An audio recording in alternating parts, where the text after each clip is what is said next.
Hey everyone, it's Alan Schimmel. Welcome to TechStrong TV for today, Monday, May 4th. Wow, it's May already.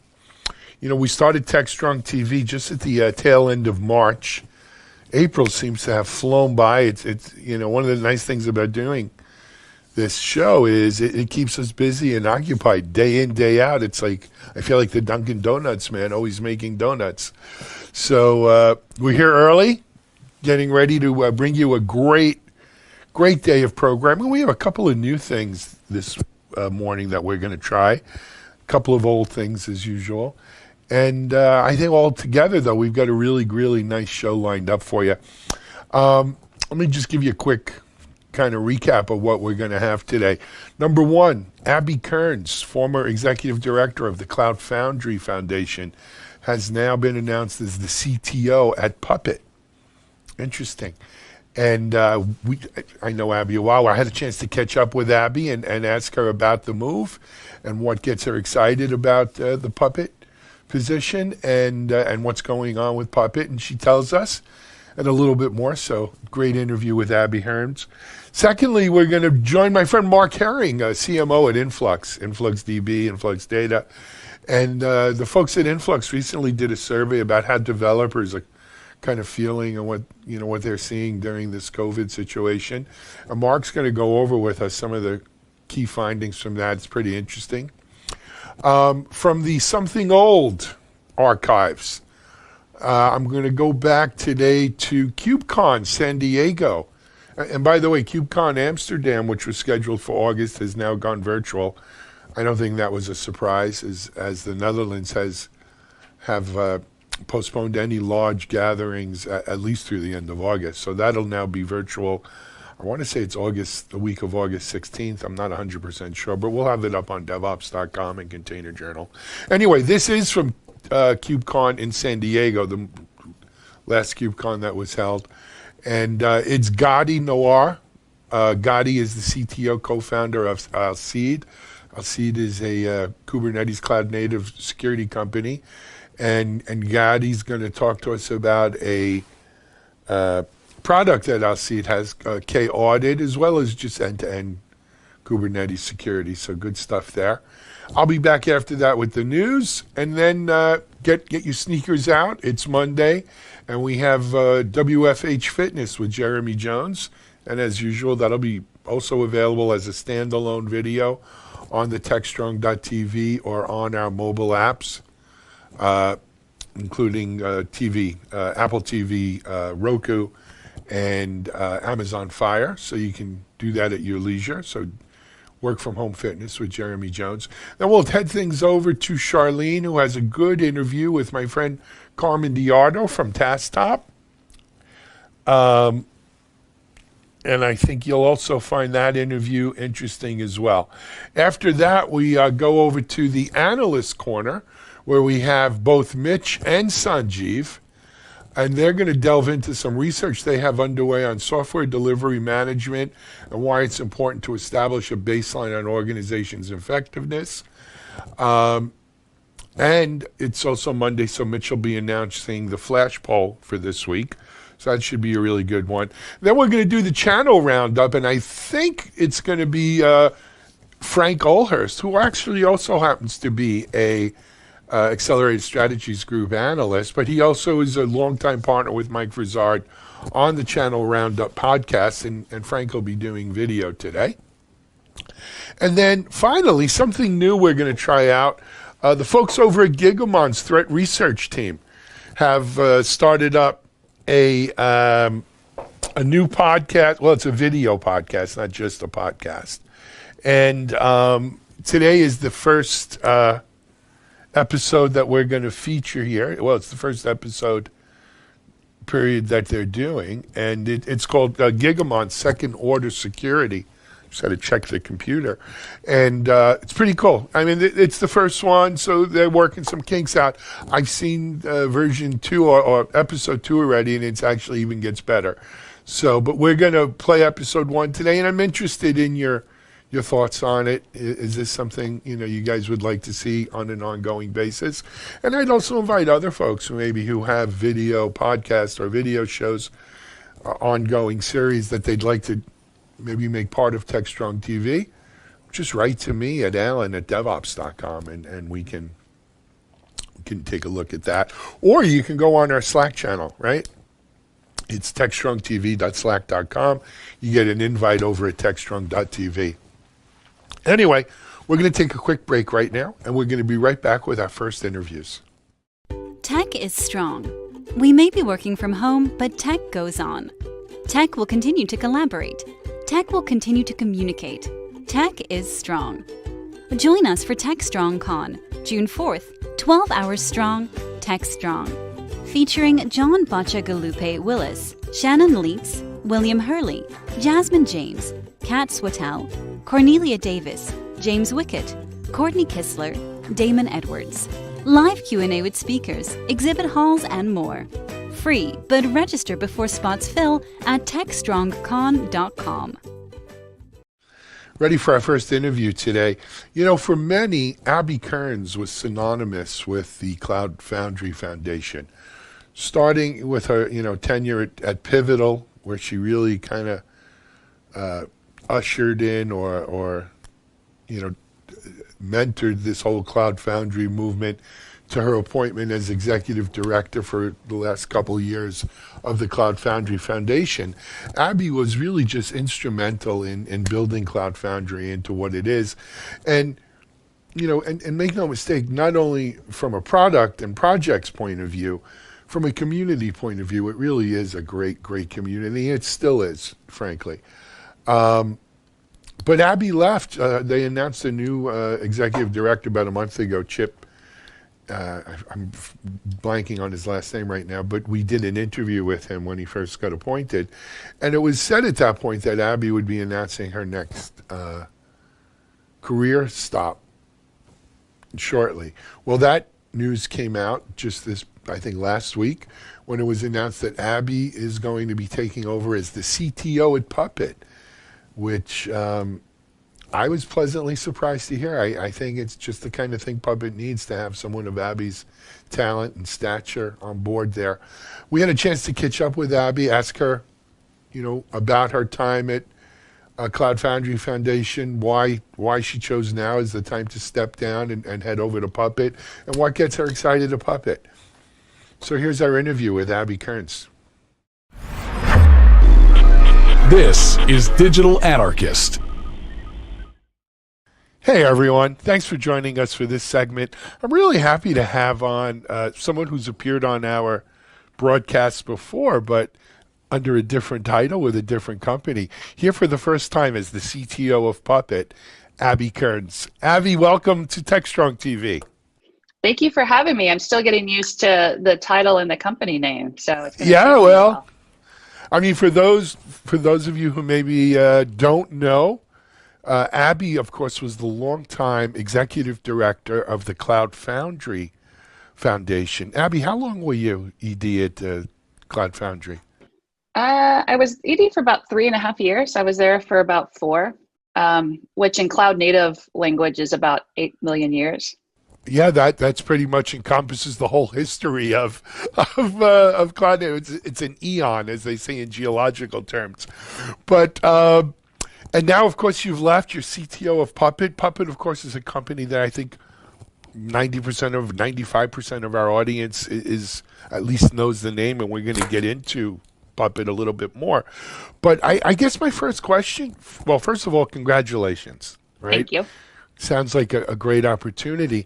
I wanted to ask you why. Not that I think you're crazy why, but in your mind, whenever I've been faced with, an offer of a new position or starting a new venture, I sit down and I do my pros and my cons, right? I make my list and I do that. Give us a little insight, Abby. Why'd you make this move now? Well, I did like you. I sat down when I started to think about what is next, and I started making a list of things that were really important to me. And top of that list was really getting to work with a good team, a team that I really can gel with and really respected and thought was super talented. And then, next on the list was working on a product that I was really passionate about that was solving a hard and complex problem in the enterprise. Having spent the last 20 years in enterprise infrastructure, that's really my sweet spot. So I tend to look at it through that lens. But I thought, solving a really hard problem, which with the way things are moving right now, there's a lot of those. And then the third, really tacking on to that, getting to work with excellent customers and getting to spend time with customers that are really trying to change and passionate about that evolution, but also the role that technology can play in that. And so when I started talking to Puppet last year, because I actually sat on their product advisory board for the last year, I really got to learn a lot more about the team, the portfolio, and really the way they were thinking about the role technology could play in solving those customers. And the more I learned, the more I was actually really excited about the opportunity there. Because yes, Puppet's been around for over 10 years. It's, Puppet as a company, even going back to its founder, Luke, was really focused on how to make infrastructure as code and how to solve those hard problems with managing infrastructure at scale. And Puppet's done a fantastic job to lead that DevOps movement, to really drive forward those ideals. And now that it's starting to take hold in the enterprise, you're starting to see that shift out. Yes, we started talking about cloud native architectures more and the role that application changes like microservices and serverless play. But at the end of the day, all of this still runs on infrastructure. Dramatic pause, but infrastructure is still deeply important to all of these things, whether you're on-prem or in the public cloud. And how do you manage that, and how do you manage that at scale really comes down to automation. And so watching, where Puppet was going with their technology stack and the opportunity that existed, even with just the existing portfolio, was really eye-opening around the opportunity that could exist, right? If a company that's focused on making infrastructure scalable, intelligent, and highly automated is, if you come back to that, I mean, that's actually what we're all solving for here in DevOps. Absolutely. I want to ask you a question that is more looking back than looking forward. Now that you're with Puppet CTO, looking back on your time at Cloud Foundry, kind of what sticks out, and what are you most proud of your Cloud Foundry experience? I had to write my farewell blog, and writing it and really thinking about the last 4 years, even if you go back to when I was a pivotal 6 years in the Cloud Foundry ecosystem. I mean, the one thing I'm most proud about is the community. We had an amazing community of people that were, oftentimes open source communities get a bad rap, and it was really, really fulfilling to work and lead and helm a community as thoughtful, kind, and intelligent as the Cloud Foundry community. And so for me, the community was really the shining light, but seeing the role and the impact of technology like Cloud Foundry can play in enterprises was also deeply meaningful to me, because it really did change a lot of companies, and it changed the way they thought, not just about technology, but how they could really change themselves. And so watching that over, I was part of that ecosystem for 6 years. So I got to see a lot of companies go from the idea and the inception of things we need to do to actually doing the work. And, it just really blew me away that, there's so much more here. And it's so interesting watching how all of this is changing right before our eyes. Absolutely. I will say, though, that what they say in sports and baseball and football, that oftentimes a team takes on the character of its manager or coach. So I think when we talk about the Cloud Foundry community, in a lot of ways it reflects your own kind of feelings and instincts in terms of the qualities that community kind of exhibited. So I think it wouldn't be like it was if it wasn't for who you are. So congratulations on that. But that's the last question. We're going to look backwards. Let's look forward now, okay? So day one, you come in, Miss CTO, Puppet. What's the mission?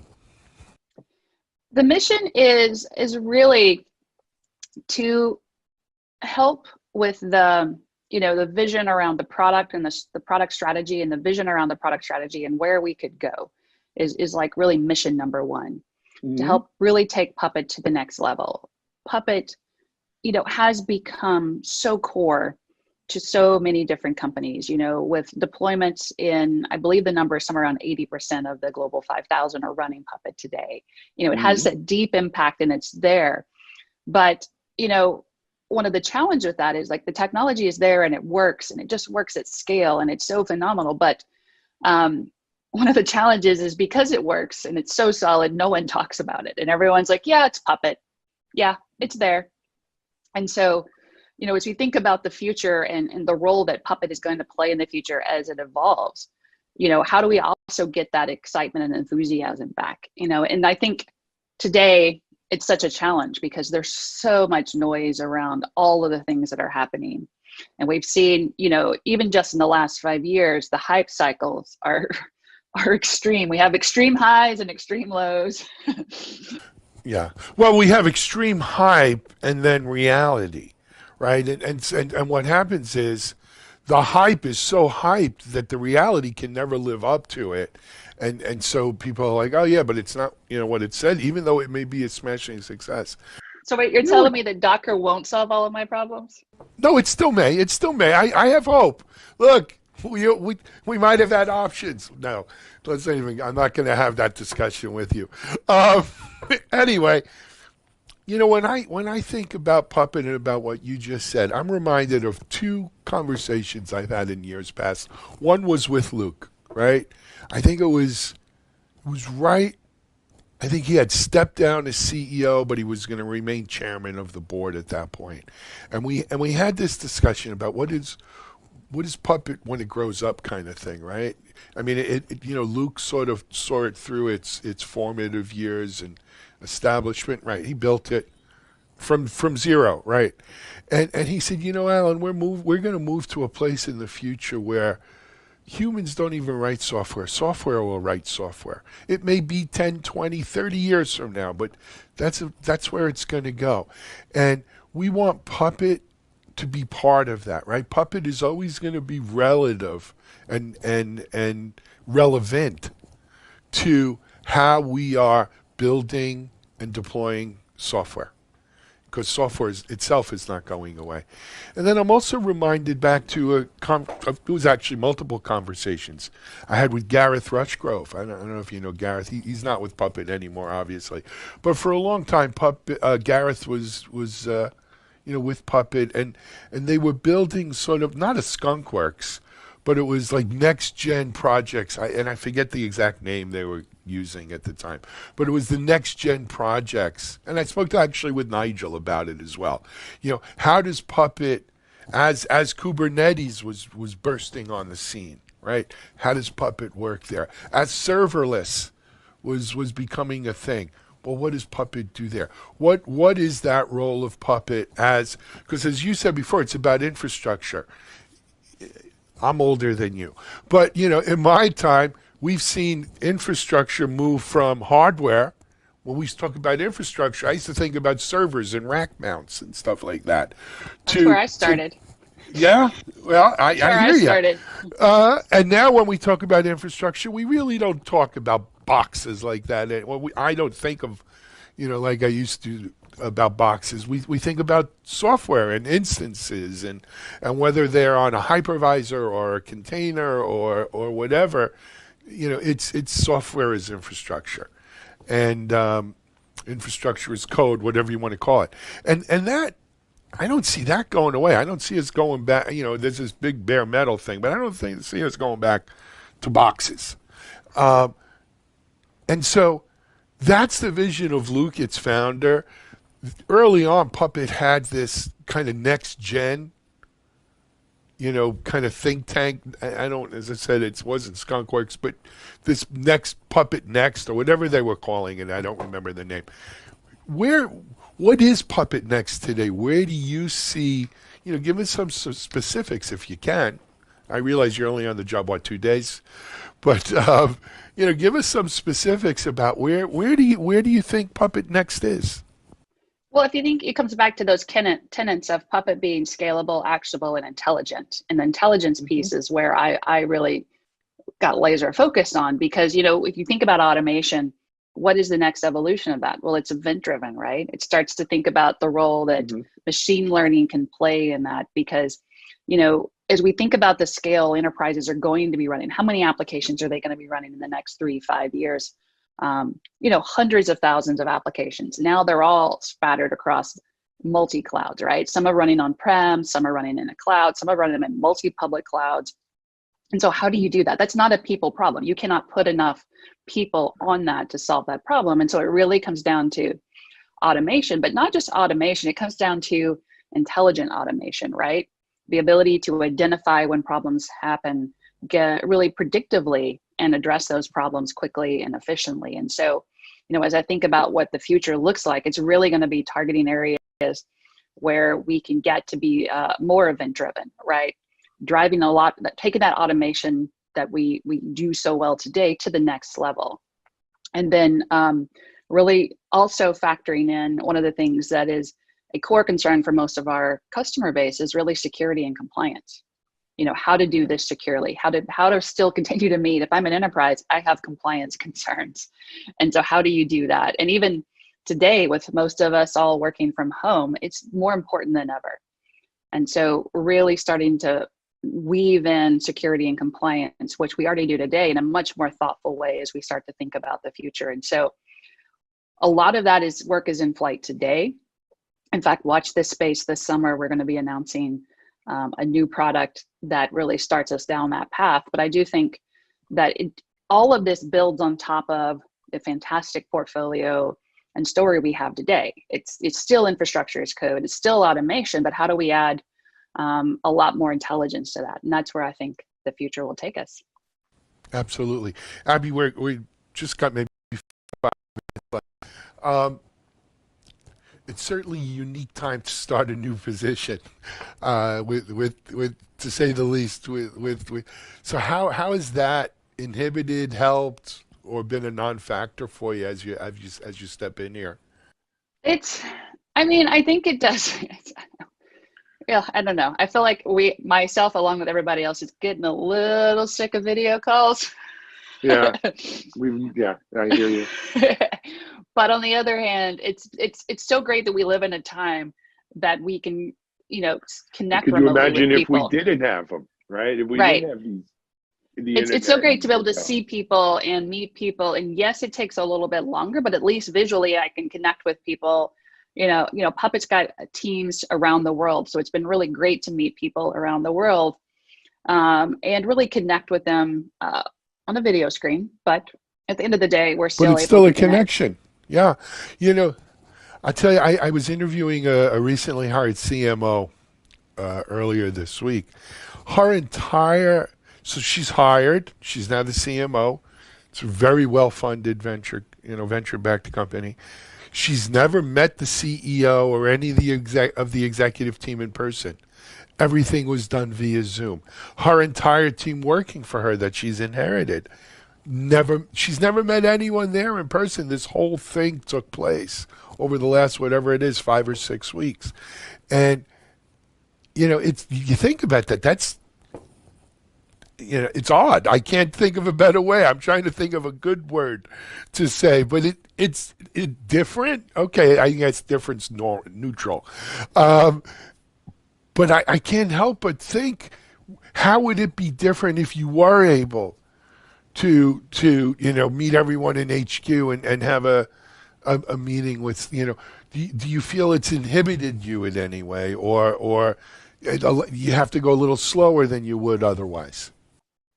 I don't find it inhibiting at all. And I actually did have an opportunity to meet a lot of people in person before all this happened. Well, yeah, you were on the advisory board. Exactly. So, for me, it was great. I did actually get to meet all of the leadership team and a lot of the team I had a chance to meet in person. So that's, at least I had that as a baseline to start with. Sure. But also I've met so many more people now over the last couple of weeks and that I've never met in person before. And so I think it takes a lot longer to build that connection, but I also think it's not as much of an inhibitor as I think we give it credit for. And I'm actually, for one, excited about this shift, because what I do think this will do as we start to think and take remote work more seriously is allow more people to have access to this industry we call technology, right? If we get out of some of these big bubble areas. I live in San Francisco, but if we get out of San Francisco or Atlanta or Chicago or Boston or Austin or New York, there's how do we get more people into this industry? And I do wonder, hopefully, that this will really say, oh, actually, we can have people that are working in Idaho or North Dakota or anywhere in the world also participating, because remote work actually can work at scale. And so that's, if you're looking for silver linings, that's my silver lining. I agree with you on that, actually. I mean, I'll tell you that just here in our little office, we are only 20 people, 16 of which are in our office here in Boca Raton, and 4 are Dallas, Virginia, New York, remote. We're not missing anything with everyone working from home. Everyone, we do our 10 o'clock stand-in meeting and stuff like that, and I talk to everyone through the day. But I'm thinking in terms now of, right, how do I bring people back? I'm not in a rush.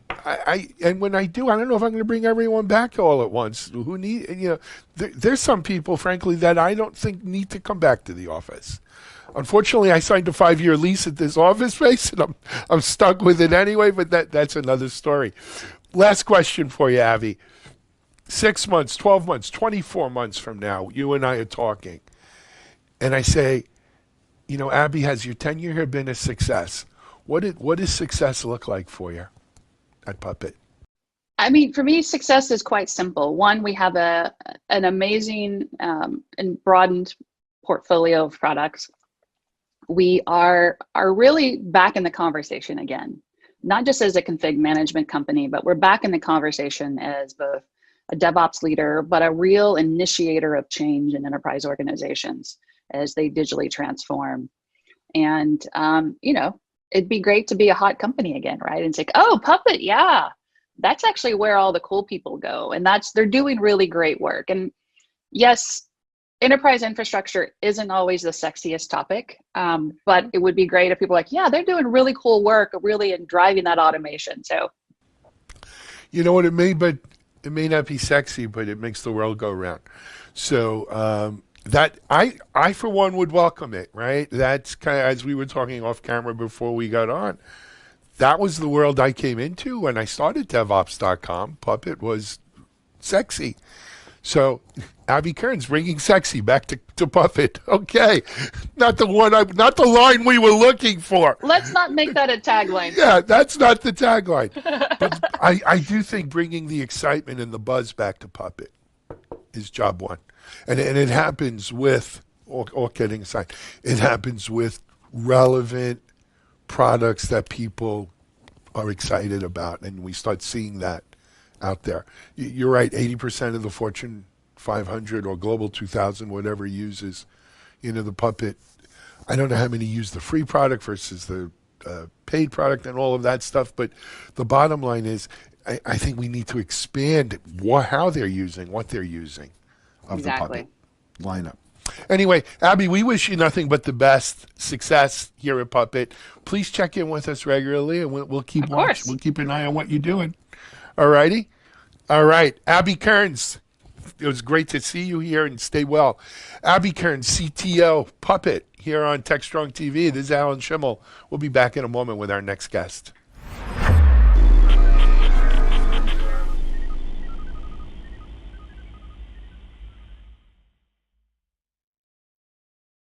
SecurityBoulevard.com is the leading resource for news, analysis, and education on challenges facing the cybersecurity industry. SecurityBoulevard.com covers all aspects of cybersecurity, including data security, DevSecOps, cloud security, application security, network security, security threats, and more. SecurityBoulevard.com has the largest selection of security content, featuring breaking news, blog posts, podcasts, and more.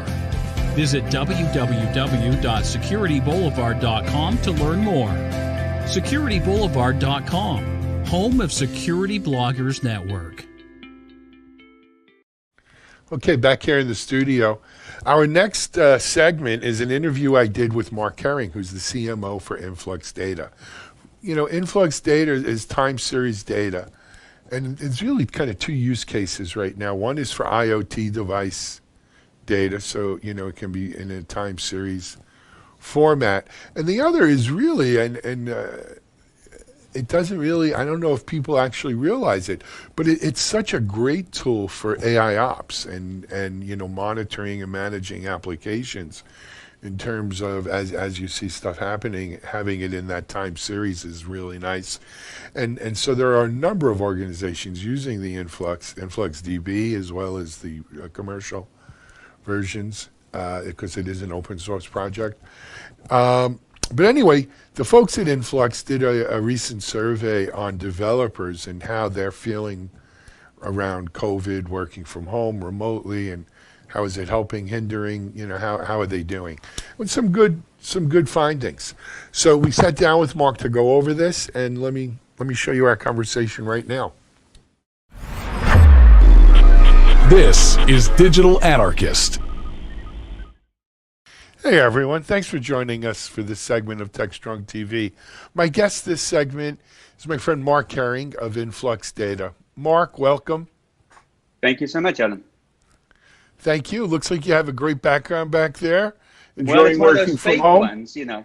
Oh, you're fooling us, huh? A little, okay, very good, a virtual. Well, it looks good. It looks good. It's better than some of the others we've seen, so it's all good. Well, this is my dream home that I don't own behind me. So yeah, I think this would be the perfect place to. I don't know if I could work back there, but you know, hey, it's pretty peaceful. Where exactly is that? I have no clue. It's some stock photography that I picked up from, I think it was from Airbnb or something, and it just spoke to me of the openness and outdoors, and I'm like, yeah, this is. If I had to work from home in the perfect environment, this would be it. So you're gonna laugh, but you know there are places in Long Island, which is where I grew up, hence my accent, as I said Long Island, you know, that actually look like that in their yards. And yeah, my accent's from South Africa, so probably the same ditto, but I have no clue where this one's from though. So yeah. Yeah. Good stuff. So Mark, let's jump first before you have an interesting survey we're going to talk about. But before we jump into that, I think most of our audience is familiar with Influx and Influx DB and time series data. But in case they're not, let's just get that out of the way if you don't mind, and let people know. So we're a open source product, you know, all on GitHub, and we produce a database and a platform that's highly optimized to store any data that has timestamps in it. And so the types of customers and community members that use us range from people monitoring and analyzing sensor data, what's going on with my thermostat at home, what's going on with industrial IoT with my machine floor, to monitoring things like server utilization, you know, optimizing click-stream analysis. So the gambit of things get put on top of it, but at the heart of it, time series database with a set of great ingestion agents and a analytics layer that allows you to find interesting patterns in the data. Absolutely. You know, I'm going to confess something. We've been working with Influx Data now for 2 years, 3 years, maybe more. When I first was exposed to this whole idea of time series data and a time series DB and the Influx DB project, I thought, okay, sounds cool, right? But I wasn't tied into the real use cases. And you know, I think you highlighted two of the main ones right now. One is with IoT data, right? So we have all of these billions of devices that are out there connected, and how do we make sense of a lot of their signal and reduce kind of the signal to noise a little bit? Well, it's good if we could have that in a time series kind of format. And then the other big thing, which I'm going to assume is probably accounting for a lot of the paying customers for Influx right now, is it's really a linchpin if you're doing sort of AI ops, right? And Exactly. and monitoring and stuff. GitOps. I mean, yeah, I'd sort of say as volumes have increased of data, right? It's sort of and you're having to apply non-humans to it. Yeah, you need a faster way of being able to process that, and like you say, see that either signal from the noise or whatever you want to call about. But it is the same. Yeah, you've got to bring some AI into it, and you've got to be able to deal with this data at volume, which we never used to have to worry about. It used to be a lot slower, the data, right? Well, that's the flip side of wanting. I grew up in a tech culture of everything is measurable and we measure everything, and when you get good at that, you find out you got an awful lot of data, but but that's driving it. But yet, I still, I'm incredibly bullish on the whole time series data kind of thing, because I think those are two good use cases, certainly. But I think there are use cases yet to be exploited or yet to be popular for this kind of data analysis. Right. Yeah, I think what what we've seen in the industry is, analyzing data in the time dimension. People have been doing for a while. Probably the most popular tool to do that has been Excel, right? Just look at what my orders last week versus this week, right? But what we see sort of the new pains, or the pains that sort of drive the need for a new platform, or the need even for us, is that the volume of this data, like we talked about, is increasing. So instead of going, hey, I'm going to be analyzing 10 points a second or 100 points a second, we're talking about analyzing 1 million points a second, right? You're looking at, NASA, for instance, uses us to look at, basically their launch vehicles, aka rockets, at launch time, and they wanted to analyze down at the, every telemetry reading coming off that rocket at a much more granular frequency than even second. They want to do microsecond. As soon as you do that, you're suddenly bombarded with, well, what am I going to do with all this data, and how do I make a decision like this, right? And so that's almost the need for a new platform. So it's like, these things have been done, but what's caused the need for something new and something specialized, I think, is just increased volume. And then we become very impatient as a society, or even as, sort of technology, in the sense that, I want to go and get that vehicle now. I want to be able to go and see that information now, because my, if I'm doing clickstream analysis on the web, I don't want my customer to go somewhere else. It's not like I can still keep them in the store and I've got them between the four walls here. They go somewhere else. And so this whole timeliness and, be able to quickly make these decisions is what drives the need for almost a better mousetrap to go and do this. Absolutely. All right.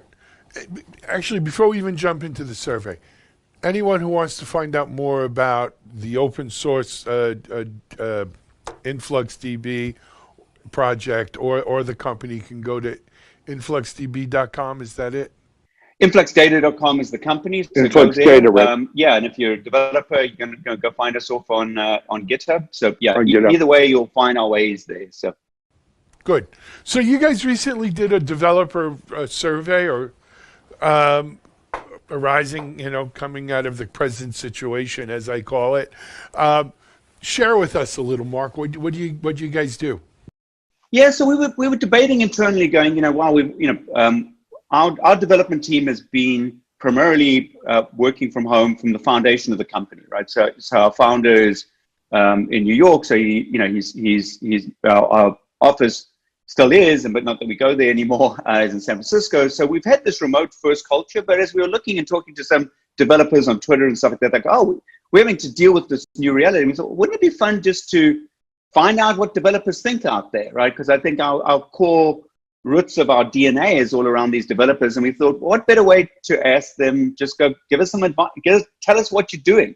We don't want your name. We're not going to market to you because we don't even ask them for your name. So it's like, but give us some view of what life is like as a developer in this new, I don't know, forced work from home environment. And is this something all you're used to? And yeah, the results have been fun to watch and to see. So, I think the thing I found sort of fairly remarkable in some of the results is that, hey, most of our developers out there were more afraid of running out of toilet paper than any form of cyber attack. It was like, oh my God, can't run out of toilet paper. So I think that's a basic tongue-in-cheek ones there too, right?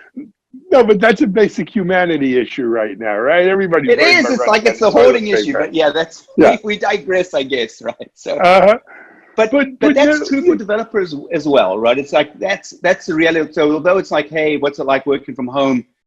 This is way bigger than just working from home that we're all having to deal with. It's it's not just working from home, but it's everyone's at home. And how do you stay in touch with family and friends and colleagues and so there's a lot more than this claim as a it's not really a it's not a scientific survey. It's like I think that just north of 300 responses. So I mean it's a good sample size, but it's just more gave us sort of an indication of the feelings that developers were having, and I think we've tried to incorporate some of the stuff that we've got back there into our messaging. But really, it was just an outreach to go and find out how you're feeling out there. What does that look like? Yep. So I had a chance to take a little look at it, prior to us jumping on, and what I thought was interesting was, I think overall in tech we've accommodated work from home workers for a long time now. I mean, prior to doing media ops, I founded a few tech companies, and I worked from home for 13 years or so when I wasn't on the road, right? And I wasn't surprised with the amount of folks who were working from home already, right, before this COVID thing popped up. Right, and just if you want to share, I don't have it in front of me, but I thought it was something around 28% of people were already working from home. 28% prior to the survey said they work from home. Exactly.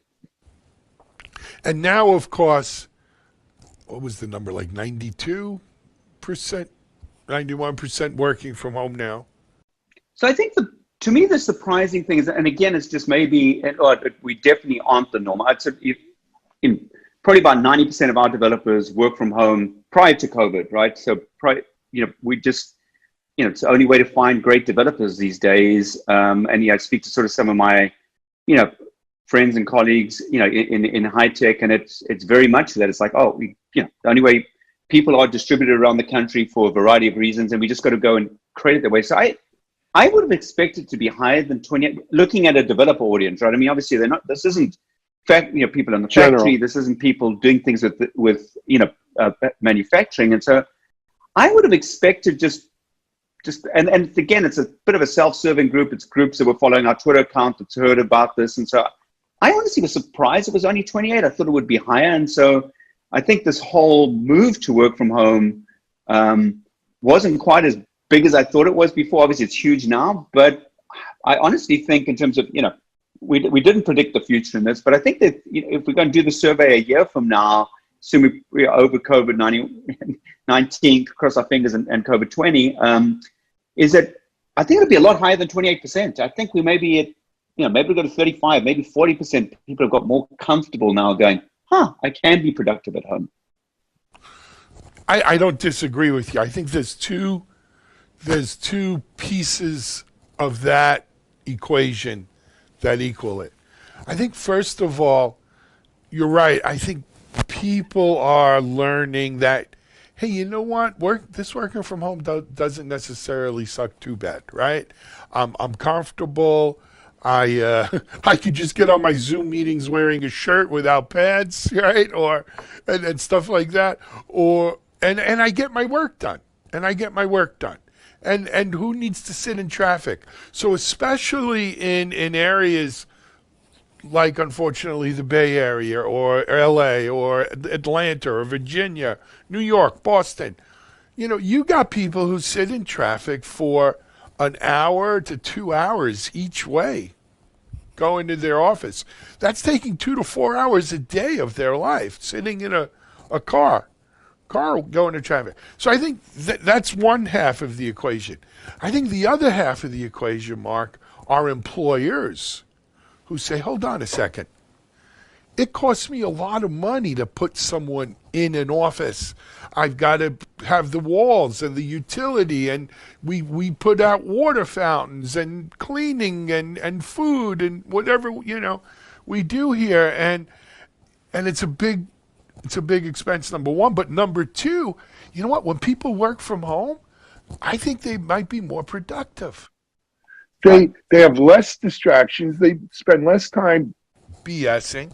And a lot of people, they just don't know how to put the on-off switch on from home. We've spoken to so many people who are working longer hours at home than they did in the office. And, you know, just take that hour or two a day of commute and put it onto your work time, and you're already much more productive. So it's a win-win. The person working from home likes it better. The employer gets more for less, theoretically, right? So I wouldn't be surprised if we see that number, you know, somewhere in the 70. I'm sorry, I don't know if you could hear that, but I think what's happened is that also, I think management, sort of broadly speaking, become more, because they've been forced to, going, okay, we've adopted some tools and even things like Zoom video conferencing. And yes, there's been some interesting sort of, side issues that have created because of that. But by and large, everyone's getting by with that. They got Slack, they got, and even if you think of a developer in this continuous, CI/CD type environment, they're using GitHub or they're using GitLabs, they're committing this stuff, and people go, oh, they're just as productive at home. I think the one thing that came out in the survey that was really interesting to me, or another sort of interesting point, which it gets more into maybe the psyche, which is people are working longer, they feel like they're working harder, and they're feeling less productive. I don't know if they are less productive. It's this feeling that's like, and I think this is almost, it's back to your point. They just work longer because they feel like, oh my God, I can't take my 30 minutes out when I'd go and grab lunch. It's like, I'm just going to go and jump on the next call. And so I think for sort of,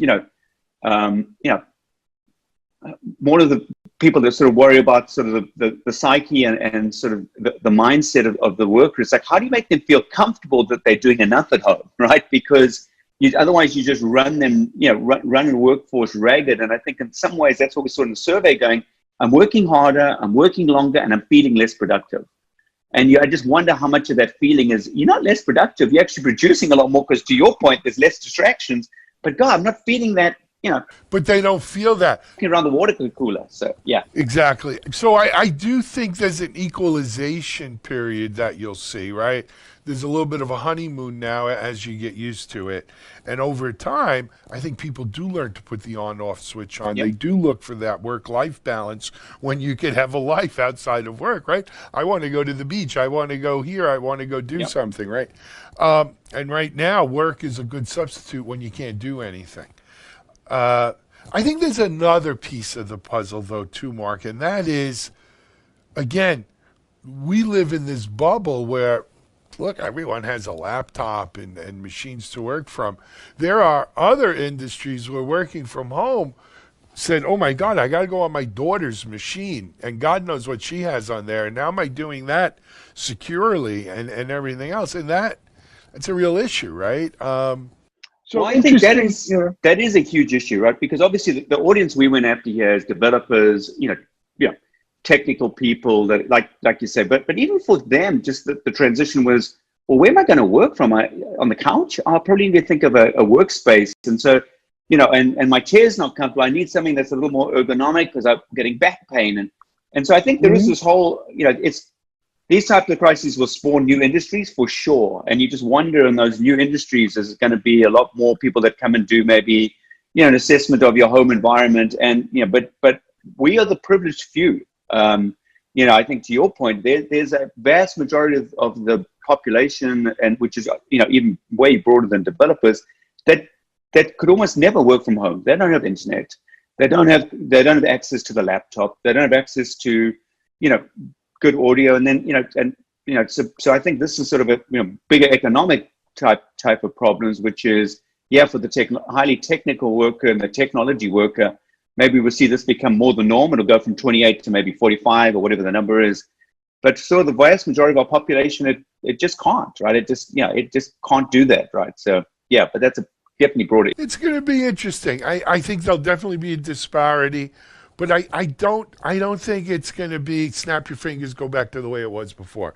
It's going to be forever changed. Absolutely.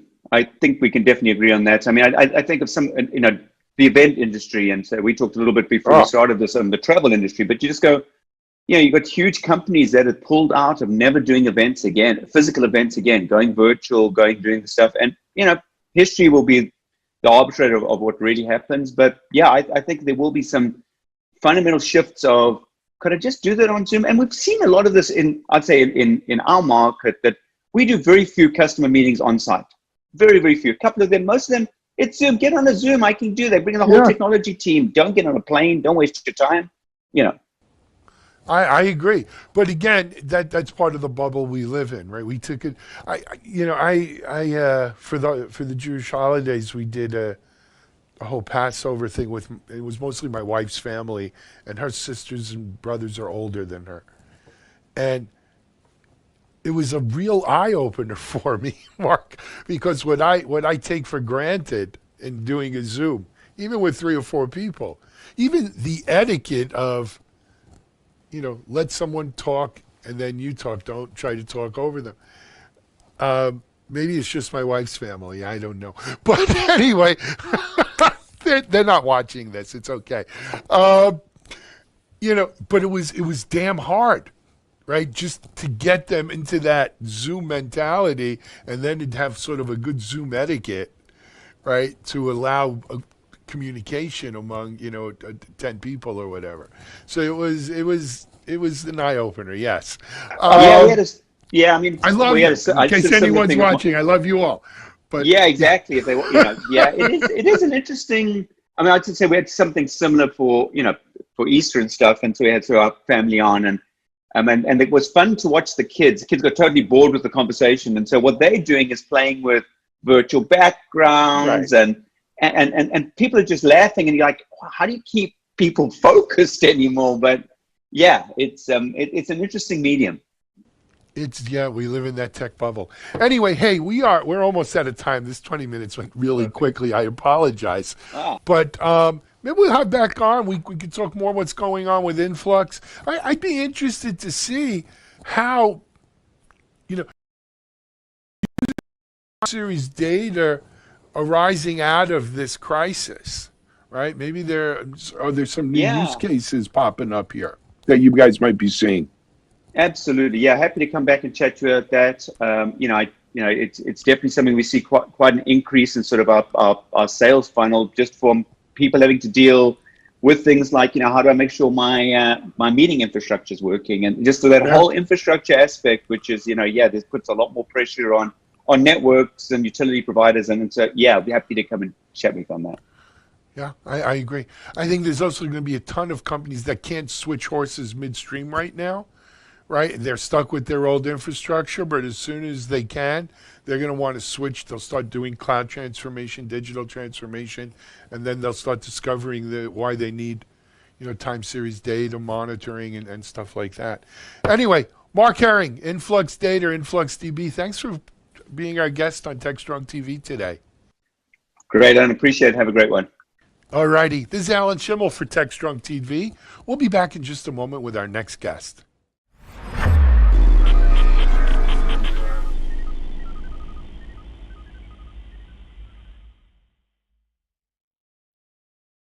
ContainerJournal.com is the leading online destination for centralized computing-related content. ContainerJournal.com covers all aspects of software containers, from container management, data management for containers, container security, networking for containers, to the entire container ecosystem, Kubernetes, microservices, serverless, and more. ContainerJournal.com has the largest selection of container-related news, featuring breaking news, blog posts, podcasts, and more. Visit www.containerjournal.com to learn more. ContainerJournal.com is operated by MediaOps Inc., the team behind DevOps.com, Digital Anarchist, SecurityBoulevard.com, DevOps Connect, and DevOpsDozen.com. From our something old, something new, something blue, right? Our interview today features Gadi Noor, Gotti is the CTO co-founder at Alcide. And this is an interview that was conducted at San Diego's KubeCon. I think it was last November. The Alcide folks had just announced K-Audit, and we had a good conversation about that as well as about end-to-end Kubernetes security in general. So here's Gotti Noir from Alcide. This is Digital Anarchist at KubeCon, Cloud Native Con, San Diego 2019. Hey, good afternoon, everyone. It's Alan Schimmel, DevOps.com, Security Boulevard, Container Journal. And we are coming at you on the Digital Anarchist Network from San Diego for KubeCon, Cloud Native Con. And we're going to be keeping it real in this interview. I've got my friend Gotti Noir from Alcide. Gotti, how are you, man? I'm good. I'm very Tired? good. Yeah, it's overwhelming. I'm standing for long hours, so I'm actually going to leverage this kind of sit down Just and hang talk. out and sit down. Take a load off. I, on the other hand, have been sitting here for 12 hours, and I'd love to go walk around. So you can join our booth and do some extra duty. And I'll have you doing some interviews. I can do That'll that. work. Anyway, hey, Gotti, a couple things. First of all, Alcide. Maybe some people out here don't know. I mean, we've got about 6,000 people watching us today. Tell us about it. So we're pretty much around end-to-end security for Kubernetes. We start with as early as the continuous deployment kind of security hygiene checks. We hear kind of motions around security guardrails for Kubernetes. We have announced that in KubeCon in Barcelona where we said the last time. So that's pretty much going very well for us. Mm-hmm. And then we announced this guy, K-Audit, Alcide K-Audit. Yeah. So this is pretty much our... hold that back up. They got to see it, man. Right on. Okay. That's pretty much our security for the Kubernetes audit log, which pretty much records every API invocation made by human user or automated service, operators, and all this cool stuff. Essentially, this is kind of the untold story of Kubernetes. So we pretty much do AI detection on whatever is going in that data source. Pretty much gold mine for security. So this kind of an untold story about this absolutely log, and really, I remember when Amazon, right, AWS first started opening up access limited. Even today, I don't think they give you full access to the logs of what you were CloudTrail in cloud. Right. Yeah, CloudTrail, exactly. Is this the equivalent in Kubernetes of it? Is it something else? Exactly. So the Kubernetes audit log is pretty much the equivalent of AWS CloudTrail, and Google has the equivalent, right. and Azure has the kind of equivalent motion. So we pretty much tap into this data source. By default, on the managed services, you kind of need to tweak some knobs to actually make this fire those logs into kind of our systems. Yeah. But essentially, it tells you a story of how your Kubernetes is being probed from the internet, for example. I mean, we had seen generic scanners kind of probe the endpoints exposed to the internet. Not the best practice, I would say. No. But on the other hand, you can see pretty much tailor-made scanners and probes that actually check whether this is a Kubernetes endpoint, trying to exploit some known vulnerabilities on the Kubernetes API server. And if you think about it, neither the runtime defenses that companies like ours offered and other players in the space had offered, they do not cover that with using the runtime defenses, right. Nor the hygiene stuff that checks configuration. So when you think about it like a security stack for Kubernetes, that's the thing. Absolutely. Be a great forensics tool too. Right? Exactly. Yeah. And I mean, the amount of data that Kubernetes API server emits, it's overwhelming for someone to even kind of manually sift through that. Yeah, no, that's got to be an automated kind of absolutely. I want to talk to you about service mesh, or as you called it, service mess. Service mess. So let's preface it, right? Last time I spoke to you in Barcelona, it seemed everyone was talking about Istio. Yes. Right? First of all, everyone came to the conclusion that to do security in Kubernetes, you're going to need a service mesh. Whether you agree or not, this was kind of the buzz, right? And if you're talking service mesh, you're talking Istio. But a few people, and it might have been like people like you, said, there's other things besides Istio, right? There's Linkerd, there's a bunch of projects within CNCF. Yes. So now, fast forward 6 months or so, we're here in San Diego.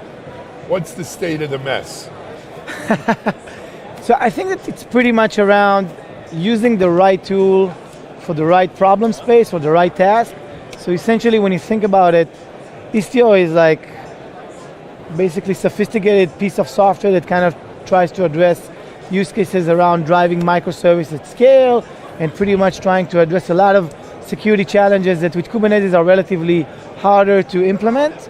But the amount of paper cuts that you get from Istio today, pretty much around the simplification of the platform and whether this is kind of easy to use.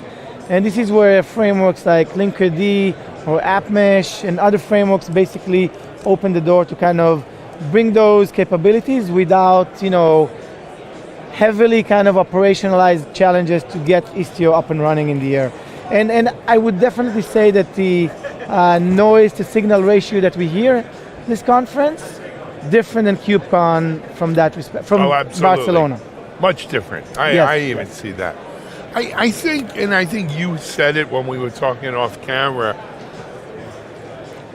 I think the nature of the way these foundations work and the competing, they have all these projects. Some of them compete, or they do similar things, and the nature of it is it's very evolutionary. A winner emerges that the community kind of gathers around as the best solution, and that winner may take features and ideas from some of the other players as well. But I think when it comes to service mesh, especially service mesh for security, we're still early in that. Process where there's a bunch of different players vying, right, for what is going to be what's the best solution, right? And is that what you see? So I definitely kind of share this in the sense that Istio kind of born to have application level access controls.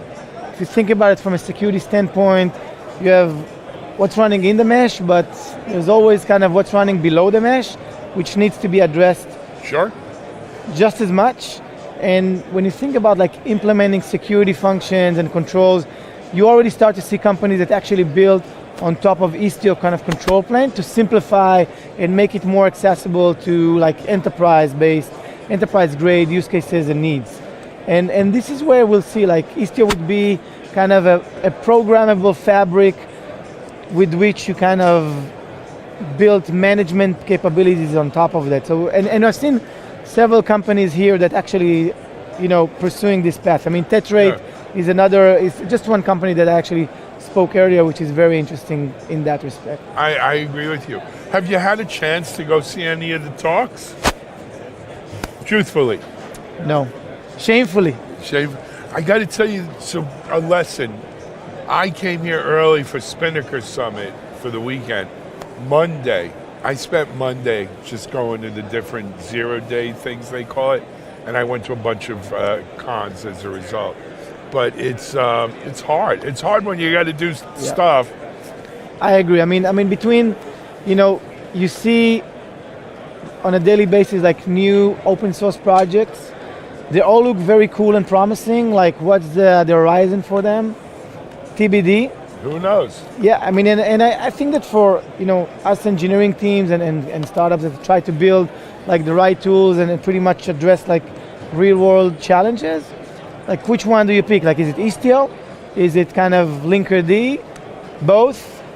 Or do you do some commercial product that incorporates pieces of both of them?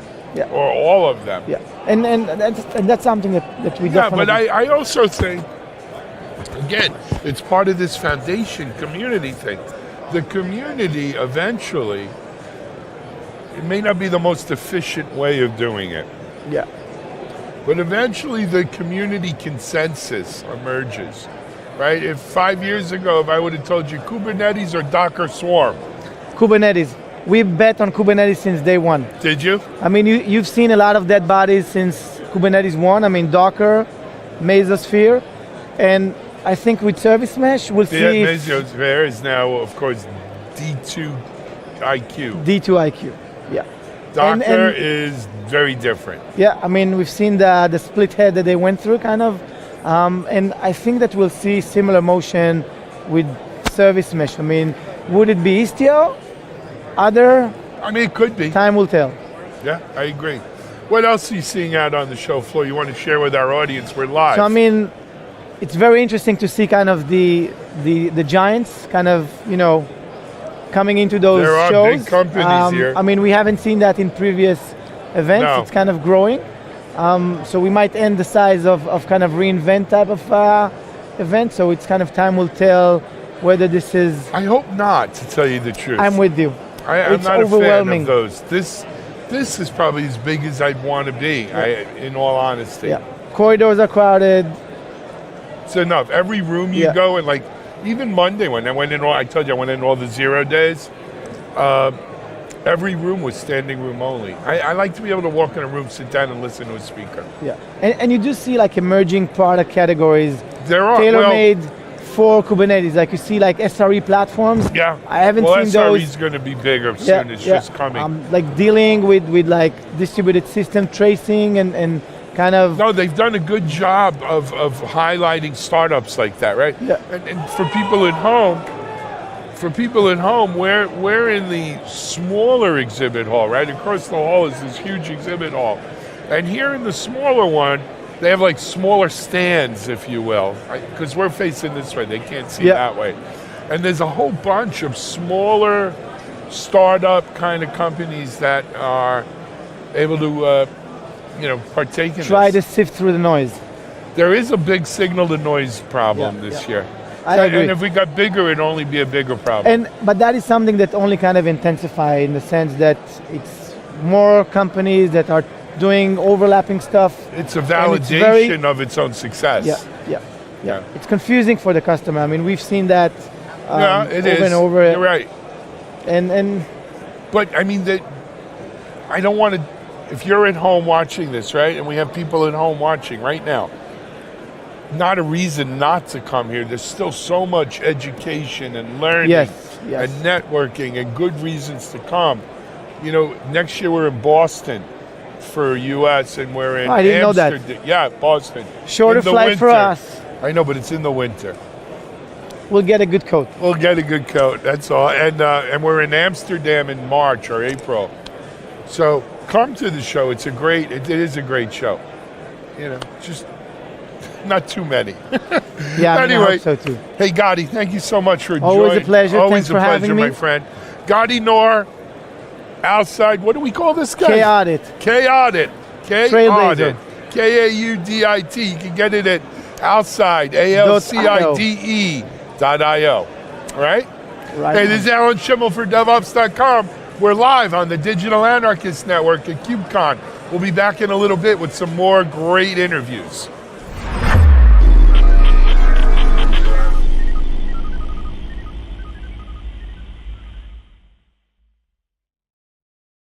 I got the burgers.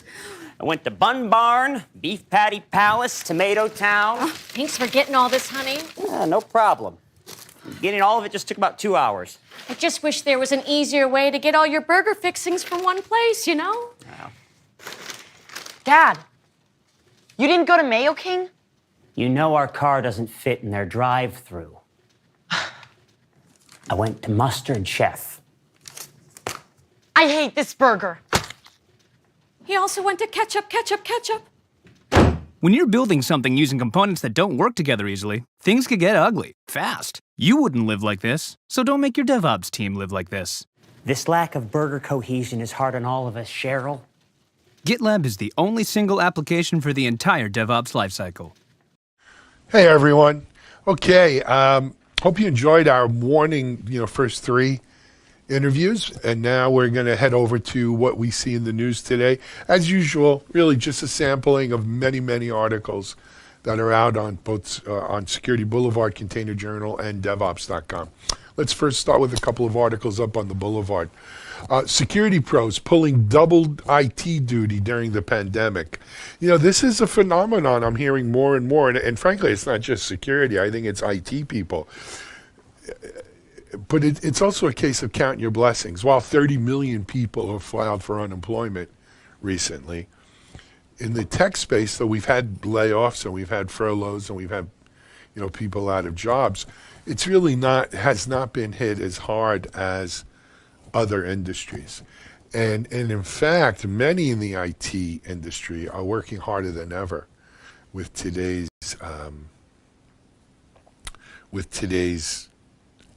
needs, and with everyone working remote and straining our IT resources, both human and software and even hardware. So they are pulling double IT duty, and at some point you can't burn the candle at both ends. Something's going to have to give there.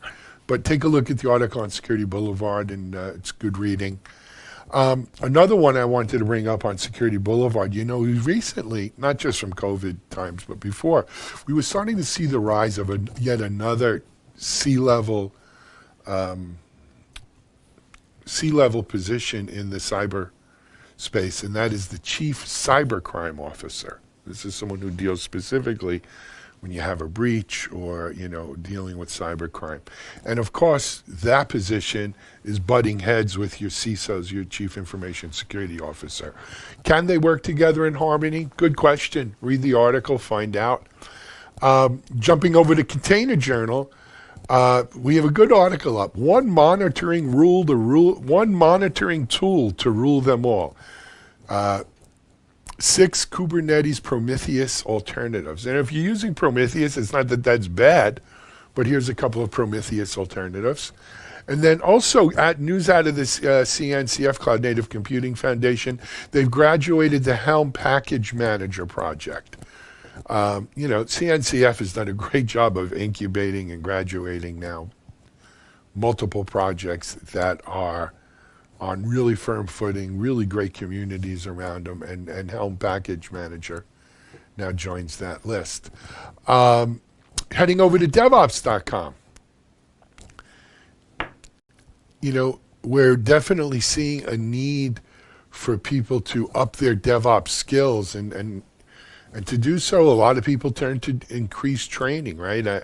I'm one of the co-founders of DevOps Institute, which is, an association of DevOps professionals, but also deliver a lot of curriculum that a lot of training companies around the world use, and also deliver the testing and certification. And, in this times of strained budgets and strained IT teams, as we spoke about in the Security Boulevard, sometimes it's a lot easier to upskill your existing people than it is to go hire new people. So it may not be a bad time to invest in training for your team right now, but check the article out on DevOps.com. I think you'll find it interesting. And then I wanted to just highlight one more article about how to manage data in a hybrid cloud environment. This is in our IT as Code section on DevOps.com. And, more and more of us are working now in hybrid cloud environments. And I think a lot more will once everyone, the present crisis, returns to whatever normal is. And so it might be a good idea to get in front of this right now. So check out how to manage data in a hybrid cloud environment on DevOps.com. That's going to do it for the news today. Up next, as I mentioned in the top of the show, grab your sneakers. We have a great segment from our own Jeremy Jones in WFH Fitness.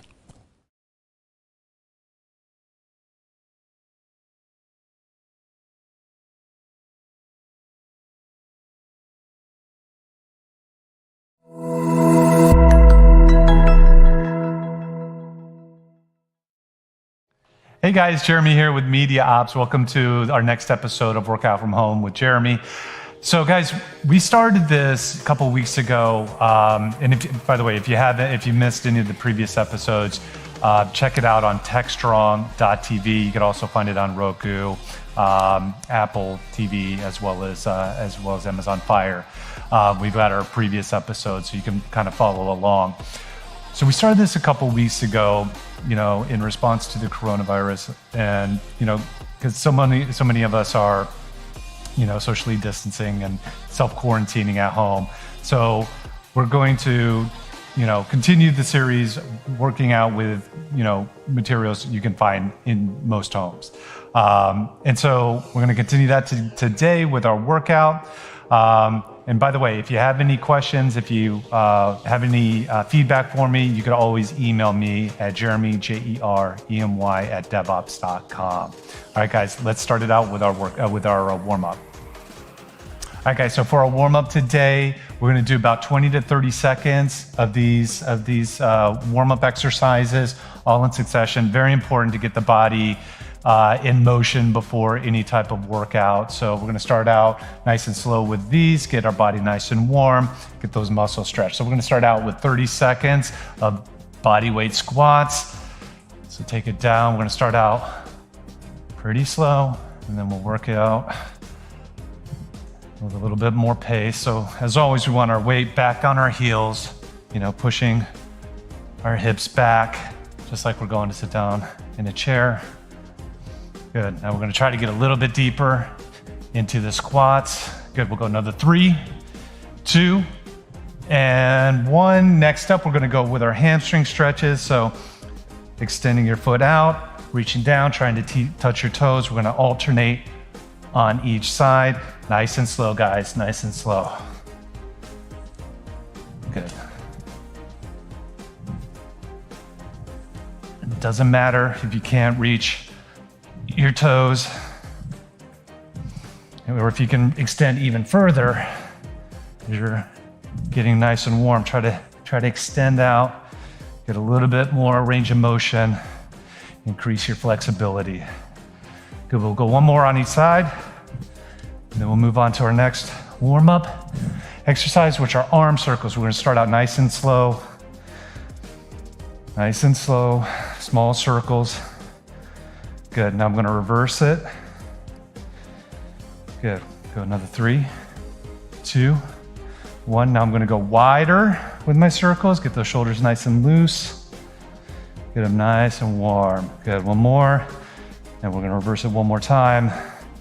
Big arm circles. We'll go one more. And good. All right, guys, moving on. Lateral lunges. We're going to have our feet wider than shoulder width apart.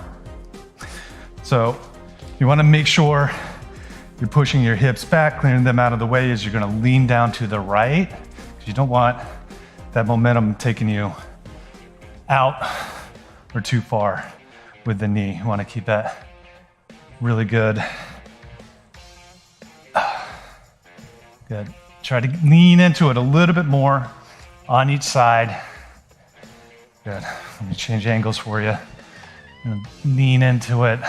Bring it up and over. We'll go one more on each side, and then finish it off with our last warm-up exercise. All right, guys, so we're gonna go back down into squat. This time, when we come up, we're gonna come up into rotation. I'm just gonna turn and throw a punch. Good. Come and rotate, extend that arm, try to work in that rotation. Good. Notice I'm trying to get a little bit deeper on these squats. I'm a little bit warmer now. Hamstrings are nice and loose. So I'm going to try to get a little bit deeper into those squats. Good. We'll go one more on each side. And good. All right, guys. So we have a new workout for you today. So let's jump into it. All right, guys. So for today's workout, we've got 2 circuits. All right. So we've got 3 exercises in each circuit. And today what we're going to be using as our household item is a towel. All right, so you want to make sure before we do anything, we want to make sure we check the edges, make sure there aren't any cuts, any holes in it, because we're going to be supporting our body weight with it. But something common can be found in any household, and I'll show you how to get a great workout in using just a towel and body weight. So what we're going to do today is we're going to go 3 to 4 rounds. So for this first circuit, and we'll jump into these exercises in just a minute. I'll make sure I demonstrate each one and how to do it properly. So we're going to go each circuit. We're going to do these 3 exercises 3 to 4 rounds. Keep the rep count nice and simple, 15 reps.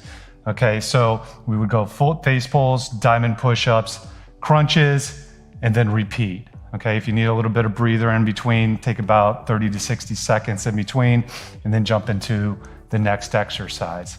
All right, guys, to demonstrate these, we're gonna take our towel, we're gonna add just a little bit of weight to it. All right, we're gonna take a couple books or anything of significant weight. We're gonna wrap it up into the towel, make sure it's nice and sturdy. So I'm gonna have an underhand grip, okay? Underhand grip, so my palms are gonna be facing up. What I'm gonna do next is I'm gonna bend over at the waist, and then I'm going to bring that weight up to my face, right? That's why it's called a face pull. So as I'm coming up, what I'm doing is I'm gonna work my upper back and my posterior delts, my shoulder, bringing it up and out, up and out.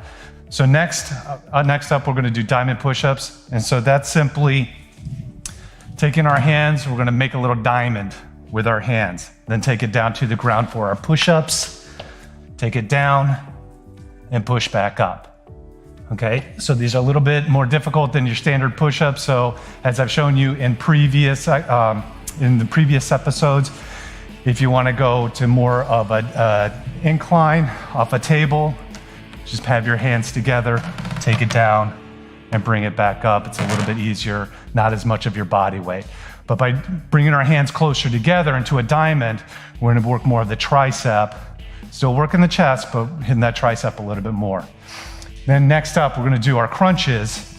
So we're gonna go down to the ground, and what we're gonna do is we're gonna bring up the top half of our torso and slowly lower it back down.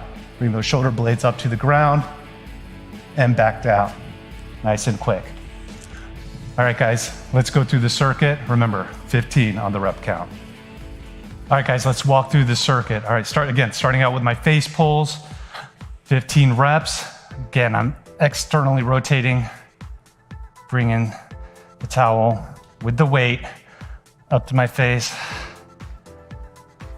You have to be careful not to pull up too quickly. Good, nice and slow. Notice how I'm not letting it drop on the way down.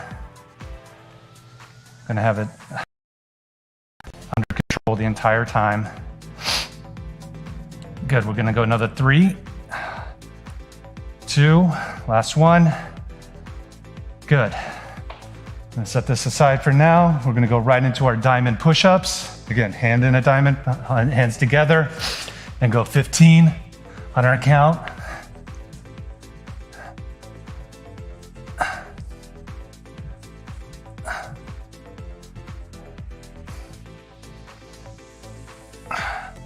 Good, last 3, 2, I got one more.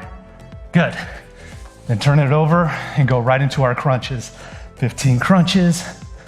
Good, what I'm gonna do is I'm just gonna pause at the top just for half a second, rather than just let my body fall back down to the ground.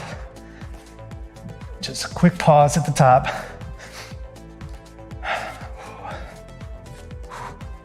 Good, 5 more. Last 2 and 1. Good. So that's circuit number 1.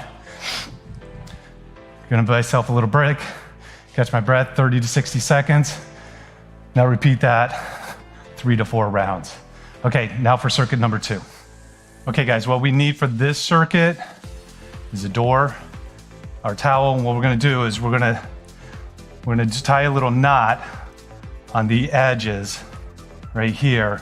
And a nice pull, make sure they're not going anywhere on both sides. Okay, and then we're gonna try to even it out. Place it at the top of the door, close it, make sure it's not going anywhere. Before you even you try to do anything, give it a nice pull, right? Make sure that it's not going anywhere.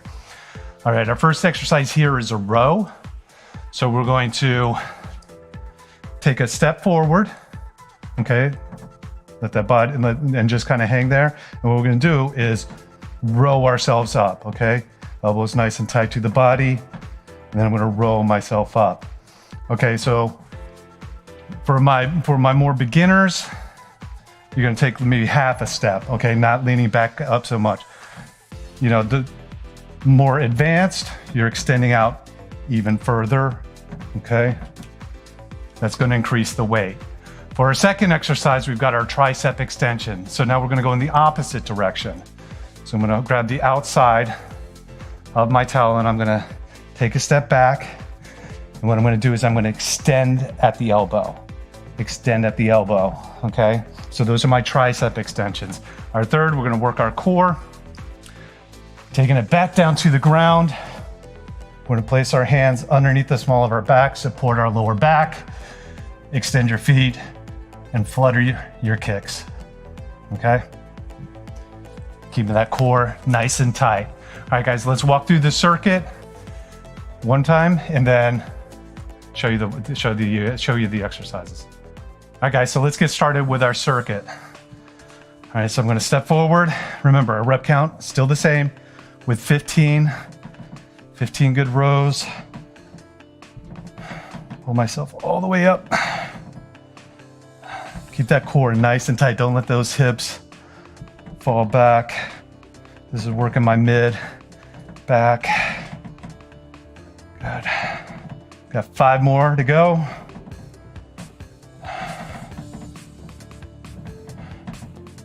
That's 2 and 1. Good. Now I'm going to turn it around, go into my tricep extensions, make sure I've got a really good grip here on the towel.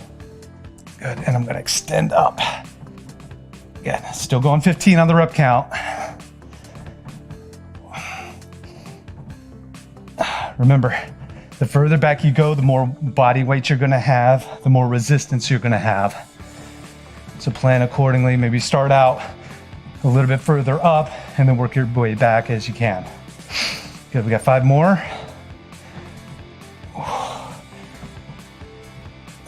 Last 2. Good, and 1. Good. All right, guys, now let's hit that core. Again, we're gonna take it down to the ground for our flutter kicks, supporting our lower back. And so the rep count here is 1. So every time that left foot goes up, that's 1. Good, and keep it going. Very important, don't let your feet touch the ground. Keep them extended the entire time. 5 more. And 1. Good. All right, guys, that's 1 round of the circuit. Take your break, 30 to 60 seconds. Grab your breath, run it back. Again, we're going 3 to 4 rounds, depending on your fitness level. All right, guys, that's today's workout. Hope you're enjoying this series. Again, I'd love to hear your feedback. Any questions that you may have for me, you can always email me at jeremy@devops.com. All right, guys, hope everybody's staying safe. We'll see you soon.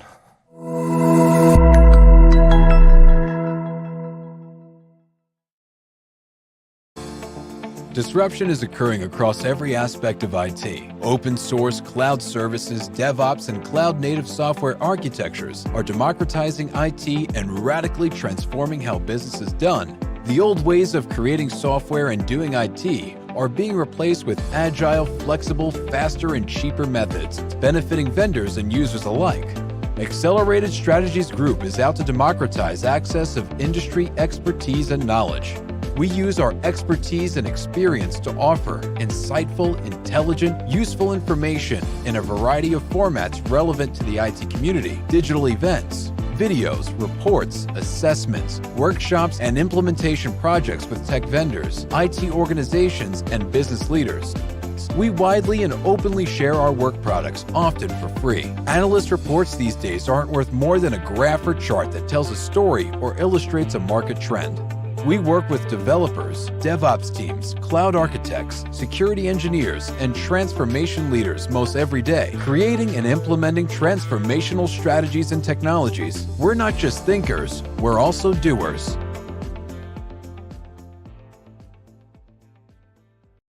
All righty. Hey, you know what? Jeremy works hard on those WFH Fitness episodes. I hope you guys get something out of it. And as I mentioned, you don't have to do it during the show. We have them broken out watch them, use them at your own pace. Next up, though, I want to head over to our managing editor, Charlene O'Hanlon, who has our friend Carmen Diardo. And, you know, Carmen's been doing DevOps from his times at Nationwide and doing some interesting things at TaskTop. And Carmen and Charlene are going to discuss ways in which DevOps teams can work effectively while working remotely. It's a theme lately, I guess. And so let's head over to Charlene now. Charlene, take it away. This is Digital Anarchist. Welcome back, everybody. This is Charlene O'Hanlon, Managing Editor at Media Ops. And I am here with Carmen Diardo, who is the Principal Flow Advisor at TaskTop. Carmen, thank you so much for taking a few minutes and talking with me today. I appreciate it. My pleasure, Charlene. Nice to be here. Great, great. Well, how are you surviving in these strange days?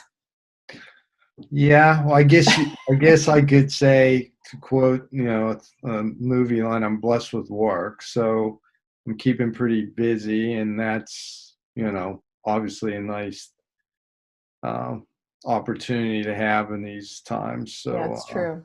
That's helping, obviously. That's helping us, you know, helping me get through it and helping us try to work. And also, you know, we have some working with some customers who are also, we're trying to help them as they navigate this. So, yeah, it's kind of helps you stay sane, huh? Yeah. I think that's the best way to put it. Exactly. Right? Yeah. Okay. So, well, you know, one thing that's kind of come up in the DevOps space is with so many people working from home these days, especially with folks who aren't used to working from home, this is a new paradigm for a lot of people, and some of them are having a little more difficulty navigating these new waters than others. So, you know, when we're talking about DevOps teams specifically, what are you seeing out there when it comes to a distributed workforce and you know, folks working in this new environment? What are some of the things that you're seeing out there? Yeah, it's a great question. So I think a lot of the techniques that we've talked about before actually really come to bear in situations like this. So, you know, for example, and you know, I have the opportunity to work with Dominica DeGrandis, who wrote the book Making Work Visible. And so it really calls into play things like making work visible, because when you're working together and you're all in front of a board, there's certain things you can do in terms of tracking your work, or, you know, the practices you implement that when you're distributed, all of a sudden stress those things, right? So if you really can't see where things are in terms of stories or the work that's being tracked in tools and things like that, you know, you can't just turn to your right and ask, you know, Jenny, you know, where are you? Where are things going, right? It puts a premium on some of the things I think we've talked about in the past, which was, you know, having a transparency of work, you know, making things visible, you know, implementing more of a pull model where if people need something, they can go and get it without having to rely on everybody being in the same place at the same time in the same location. You know, things that I see like with team collaboration, where you know, you can have more things, for example, in a Slack or collaboration tool. So, you know, if the kids, all of a sudden I have to deal with the kids, or I have to deal with the dog, or whatever you're dealing with, you don't feel like you have to be glued to the you know, your computer, because you can come back and you can catch up, right? Right. You know, recording more things. Which again probably wasn't a bad idea to begin with, because if somebody missed something, they could then go back and, you know, this meeting was recorded, this planning meeting, this iteration planning meeting, the show and tell. You know, it's making us do things that I think actually will serve us well to carry these forward as we get back into a more, you know, environment where we are, you know, obviously more located together and not so much distributed, but I think it's going to help us, and it really puts a premium on those things right now. Do you think that we're actually going to be going back to the way things were, or do you think we're in a new state? We are, things have changed for us to the point where we will incorporate many of the things that we are learning today into an in-person work environment again. And do you think we'll even actually have an in-person work environment again? I mean, I think that's a great question, right? I mean, I think it is accelerating us towards things that maybe were going to happen naturally, and now they're being accelerated, right? The whole idea, again, of being able to do more things remote. I mean, one of the things that we've been forced to do, I mean, we would tend to do a lot of traveling to different customer sites. We have workshops. So we conducted a workshop last week for a customer where we did it all remotely. So we used things like Zoom. We used breakout rooms. We used Mural. We had never used these before. Well, we had used Zoom, but we had never tried to do a workshop. Now, I think one of the things we found was everybody being remote is actually better than when you had a hybrid. So we've done some workshops in the past where maybe some people were all together and we were there, but then there were other people remote, and the people remote always, I think, felt like they weren't full participants, right? Sure. It was hard to hear them. It was hard to engage with them. This actually, I think, worked a lot better because everybody was remote. Everybody was having the same experience. So it was all designed in a way to optimize the people that were remote rather than maybe accommodate them in some way. So I do think, we're going to rethink how. I mean, I'm sure we're going to think a little bit more on, well, do we have to travel to do all these workshops? I mean, there's still obviously getting to, there's person-to-person communication that you can't fully replace, but I think it's allowing us to find other ways to do things that will carry over as we move, as we get back to, quote, the new normal, right? As we, adapt to however, as things progress back to that, I think we will take some of this with us. Yeah, I would tend to agree with you. I mean, I'm thinking about the way, like, we're doing school now with the kids at home and working with folks in many, many different locations, and it's almost become a normal for us. It doesn't feel like we're doing anything that's out of the ordinary now if we jump on a Zoom call. It used to be before, it's like, oh my God, I'm doing a Zoom call. Like, I gotta do my makeup, I gotta do my hair. And now it's like, this is what you have to do. You just have to be prepared for it, or this is, part of your normal day.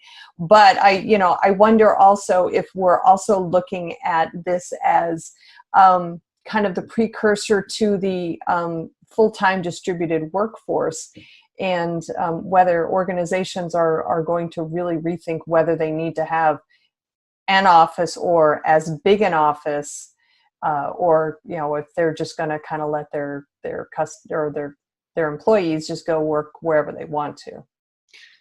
Yeah, I think that's a great point. I mean, I went from, when I was at Nationwide, obviously it was get up every day and drive downtown and sit together. Now, when I started to work for TaskTop, by definition, we were more of a remote company, right? We were all over the place. And most of my interactions and coaching and things had been remote. So we were sort of set up for this. But one of the things that's interesting is for some of the customers we've been working with, we're actually helping them understand kind of their value streams and bottlenecks. And for those that were equipped, this is actually forcing an experiment on them, right? It wasn't planned, but it's showing, okay, in this new environment, where, what is your flow? Where are your bottlenecks? Are they different than they were? And it's giving, it's kind of a forced experiment to try to evaluate how much better things can be. And I do think we're learning a lot about in some ways advantages, right? I'm sure a lot of us don't mind having to sit in rush hour traffic twice a day when, you could get on and you can work, right? And exactly. you have to, there's pros and cons, but as you said, there are at least cases where you can say, okay, yeah, there's times you want the doctor to actually physically examine you, but sometimes you just have questions, right? And maybe you can get a prescription written because, you have these, certain symptoms where before it was just a hard and fast rule that you have to do this, you have to do that. So I do think I do think there are things here that can make, we can adopt to and are going to help us. So do you think then that this new way of working, if you will, even if temporary, do you think that DevOps teams in particular, do you think that they're having to change some of their workflows or the way that they go about doing things to accommodate this? And at the end of the day, is that such a bad thing? Yeah, I think it is a good thing because, again, I think it puts the emphasis on things like visibility, on traceability, right? On making sure you have information that you need, throughout your value stream in your CI/CD pipeline. So again, if somebody wants to say, okay, I need to know what's going on in this release, they can see a view of that because you have all the information available and it's tagged and traced in a way that they can pull that information without having to have 40 people in a room to go through, the release checklist or something. So I do think it's emphasizing a lot of things that were actually practices that we could be better at, and it's showing now, the value of having that. And if you really think about it, not that you would ever want any era to go through this. We are so much better equipped to deal with this just from a work perspective than if this had happened, just a short time ago. That's true. That's true. And we do have a lot more collaboration tools and a lot more technologies, distributed technologies to enable us to do that. But, one thing I've actually noticed is the use of collaboration tools is a great thing, but sometimes I feel like I'm, it's like, have you ever heard the term death by 1,000 paper cuts? For me, it's like death by 1,000 Slack messages. I can't seem to focus sometimes because I have so many Slack messages coming through from my coworkers and other folks. And so, do you have any thoughts on maybe some of the ways that folks can kind of cut back on that kind of overwhelming feeling that you can get by getting so many messages from folks?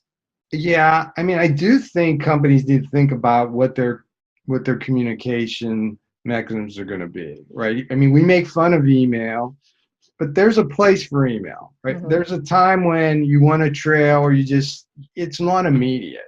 Not everything we need, you need an immediate answer for, but you don't want to forget about it. Well, it's still okay to send an email, right? It's still okay, so in what mechanisms do you use these things for? I used to say just because you can do something doesn't mean you should do something. And I have to catch myself because you have to think, if I send a Slack now, that's almost like tapping somebody on the back at work. Yeah.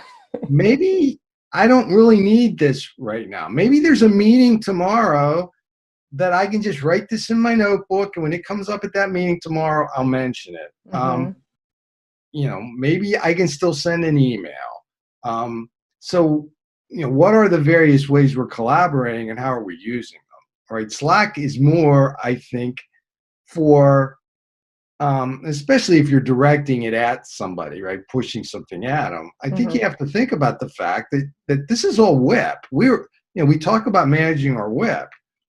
Well, every time we do something like that, we're creating WIP in the system, which, if we believe what we say, is impacting productivity. So I think we probably have to develop some norms around this. And what are things that you can put in a channel and people can just get them when they need to get them, Right. Which things are more urgent? Which things are informational? And then, what other ways can we communicate that are appropriate so that people aren't feeling overwhelmed? Because I think the biggest thing we're trying to deal with, especially now, is that feeling being overwhelmed. So how are we using these to our advantage and not to our detriment, I guess, to some degree? Yeah.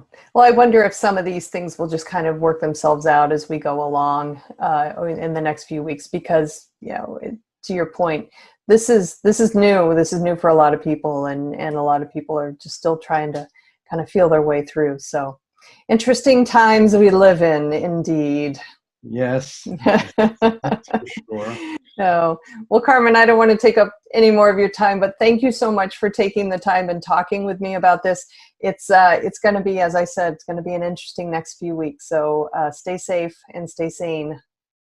Thank you, and the same to you and all the listeners, and thanks again. Yeah, you bet. Bye. All right, guys, stay tuned. We've got lots more TechStrong TV coming up, so stay tuned. Thanks.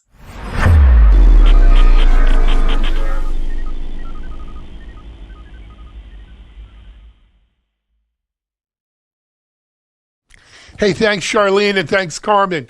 Carmen, I hope we can talk Steelers this year at some point. Next up, though, we're going to head over to the analyst corner with Mitch. And Mitch is roped in our Sanjeev Sharma, principal analyst at Accelerated Strategies Group. And Sanjeev and Mitch are going to delve into a new research project they have underway on software delivery management, why it's important, and baselining organizations, etc. I'll leave it to Mitchell and Sanjeev to explain. Also, Mitchell's going to announce his weekly flash poll for this week coming up. They're always it's just one question. It's always good stuff, and it proves to be very insightful. So let's head over to the analyst corner now with Mitch and Sanjeev. Well, the start of another interesting week, and we're going to shift our focus a bit. We've been really looking at COVID-19 and working from home, some interesting stuff around that. We're launching a different kind of poll this week. Now, you may recall last week, actually a week ago today, we launched this new survey around software delivery management, really looking at how do organizations feel their effectiveness at delivering software and delivering value from that. If it's part of our digital transformation, part of our implementation of DevOps, we're doing that for some reasons. Hopefully it's tied to some business outcomes and how our organization's feeling about how they're doing this. We'll gather some data around that. That's an interesting time to do that with all the things that are happening in the economy, working from home. There's quite a bit of disruption that's already happening. So organizations will probably be building on their success in this way, or maybe not. We kind of see where we come out on the research from that. We would love for you to participate. It's about a 7-minute survey. Not going to take you long at all. They're pretty straightforward questions that you can answer. And you can take that survey at acceleratedsurvey.com. So please join us. Please participate. Appreciate your information. All of it's anonymous. And like all of our research, we will share that freely with you. This is research that's actually sponsored by CloudBees. We're working with them on this topic. So we'll have it available through ourselves and through CloudBees. So let's turn our attention to this week's flash poll. If remember, we've been asking questions around COVID and productivity and why you would want to work at home, et cetera. Turning our attention more to the software delivery management, we asked this question: how well have you succeeded in breaking down silos in your organization as a result of adopting DevOps? DevOps is about getting people to work together, collaborating, breaking down some of those barriers, some of those walls organizationally and job title. Doesn't mean that we're always doing it or doing it as comprehensively as we would like. So we're really interested if you would take this flash poll, just go to devops.com. And by the way, we thank the folks at devops.com for hosting that poll for us. And it'll pop up in the bottom right corner. Select your answer. It's really straightforward. Answers like, a great deal, moderate amount, none at all, wherever you fall in that spectrum. And you'll be able to see your results combined with all the other folks that have answered that question. So please participate. DevOps.com is where you can get to the flash poll. And there's a link there also to get to the research if you want to take the full survey on software delivery management. Speaking of which, I'd like to kind of announce what our next segment's going to be coming up as part of Analyst Corner. We're doing this in 2 parts. The next part 2, is a conversation between myself and Sanjeev Sharma, Principal Analyst with Accelerated Strategies Group. Now, Sanjeev is the person who is heading up the software delivery management research. So he and I talk about some of the reasons why we launched this, some of the questions we're looking to potentially answer. We also kind of enter into COVID-19 territory, kind of hard not to these days, but especially that we didn't design the survey during the COVID-19 lockdown at home and all the impact from that. But we anticipate it certainly is going to be influenced by where people are today in dealing with either economic impact, work from home, planning, cutting back, all of those things, maybe all at once. So we're really interested in where that might go. And there's some other anecdotal things, not about the research, but from our own experiences that we've seen kind of some trends happening around COVID-19 and how businesses and individuals are functioning in that environment. So please, stay tuned. We'll go right into that interview with Sanjeev and myself. This is Digital Anarchist. Well, I'm joined by Sanjeev Sharma, who I work closely with, the Principal Analyst with Accelerated Strategies Group. How you doing, Sanjeev? Hey, Mitch, doing great. How about yourself? Really good, really good. You're doing some pretty interesting work, and I thought we should spend a little bit of time talking about it. We just launched about a week ago a new survey, some research that we're doing, and it's sponsored by CloudBees. We're working with them on it, and it's around software delivery management. I think everybody's sort of grasping with this challenge of we're spending a lot of money on one end, and are we getting something out the other end, and what's happening all in between, especially when you try to scale it to any sizable multiple teams or organizations. Seems like that's where the biggest challenge is. You may have a different idea, but what are your thoughts about why look at this in particular? I think you nailed it on the head, Mitch. I mean, all these companies, and we've had several movements come along, right? I mean, there was an agile movement still there, it's not gone away. But then, we got DevOps, and lately people have been talking a lot about value stream management. All of these have been targeted towards how can I deliver better, faster, cheaper, right? The 3 variables everybody cares about. But as investments are going into software and we're hearing more about delayed projects, projects which went over budget, projects which got canceled, projects where features were released and nobody used them, entire products which were released and they just died. And as you said, as you go into larger enterprises, the question then becomes for people who are making these investment decisions, where should I invest? Because all these other movements, right, DevOps, Agile and all were focused on building things the right way. The bigger question is, am I building the right thing, right? And you saw the lean movement come with Eric Ries and, the folks like him who focused on, shortening the cycle, experimentation, iterating, doing scrums to figure out and experiment with ideas. Some of those work great for startups. Some of them don't work for large enterprises where it's already established portfolio of products and offerings.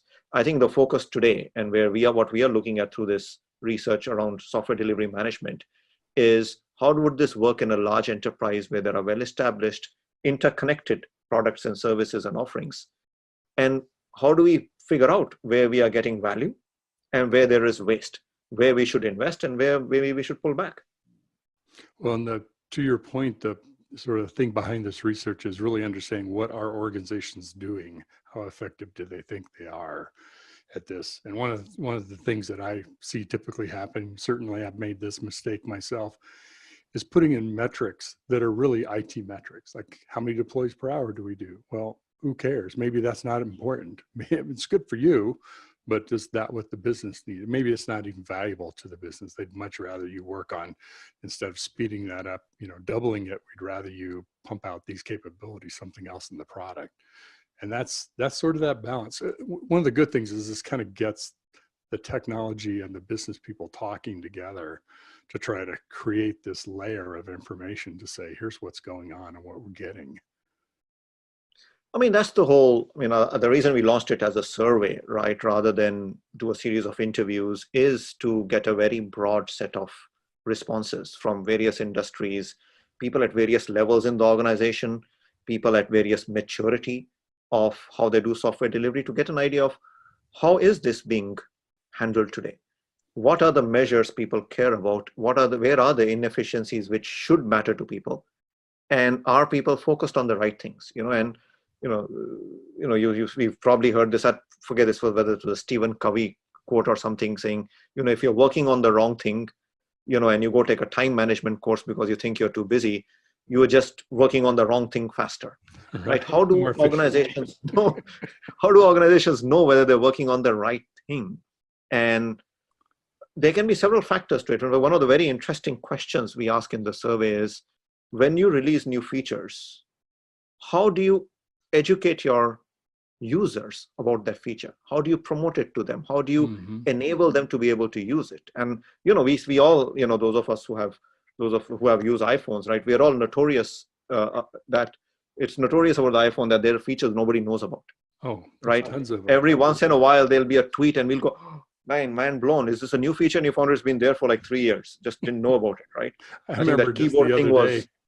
Someone said that about Zoom. Hey, did you know when you're on mute, you can press the space bar to unmute? Spacebar, exactly. I did not know that till last week. Where does it say that? Right. So that's a feature that company invested in. They invested resources, they invested money, they tested it, they validated it, they released it, but they didn't do enough to educate us, the users, about that feature. That to me is investment lost till you can get, the end user can get business value out of it. That's actually probably, in my opinion, the most interesting question in the survey, because those are the kind of questions which go beyond thinking of just about the IT side of things. Is thinking about how do I deliver value to my end user, to my customer, and how is my investment in delivering something translating to that value, and what can I do to improve that that value gets delivered. To me, that's the key part behind the survey. I wonder too if this is kind of an aid for the technical organizations, whether in IT or they're in a business unit somewhere. When I get asked a question about how do we talk to upper management, it's always about how do we let them know what we're doing and why it's important, and how do you translate that? And maybe this is in part one of the ways to help with that. I hope so, because at the end of the day, what's the goal of delivering these technologies, right? What's the goal of delivering business? What's the goal of having that mute capability in Zoom? It's at the end of the day, it's a business decision to add that feature. It's a business decision to make an investment in any new feature and capability. It's a business decision also not to spend time training people on that feature and letting them know it exists. Those business decisions are where business and IT truly intersect. And our hope with this survey, our goal with this survey, is to improve that interconnectivity, right? And and I know I've been doing consulting for a long time, right? And whenever I go into a client and I see them adopt some technology, make a technology decision, oh, we'll adopt Kubernetes. The question to ask is, what's the business goal for that, right? Is it just because it's a cool technology? What is the business goal? The business goal could be something like, I need to attract more talent, and I can't hire people to work on my legacy systems. I can hire people to work on this cool stuff. That's a legitimate business decision, business reason. But every technology decision, every investment decision, you should be able to trace it back to a business goal or a business variable you care about, or a business metric you are measuring, not just IT metrics. And I call that that's our goal of the survey. You have to have line of sight to some business Absolutely. goal that's important. It's interesting. I just did a talk on one of my segments on Analyst Corner is about why, asking where's the why in DevOps? Well, there's no why in DevOps, but yes, there is a why. You need to ask why, just like you talked about for anything you're doing, is to understand. It helps get to the essence of what you're trying to get out of it. What you're doing, and then you can design your project plan, your efforts, your metrics of, at least in part. Did you get what you wanted from it? More or less, something different, right? You don't, any direction's good without a plan, right? Right, and I think in today's world, especially where things are moving so fast, not just is technology moving fast, but business in general is moving fast.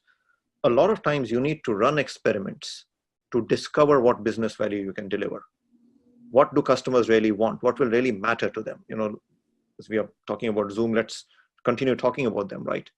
Mhm. They did not build Zoom for the current COVID-19 situation where kids were using Zoom to do classes, right? Kids were using Zoom to have personal conversations. People were having Friday happy hours over Zoom. Zoom was not built for this, for a consumer usage.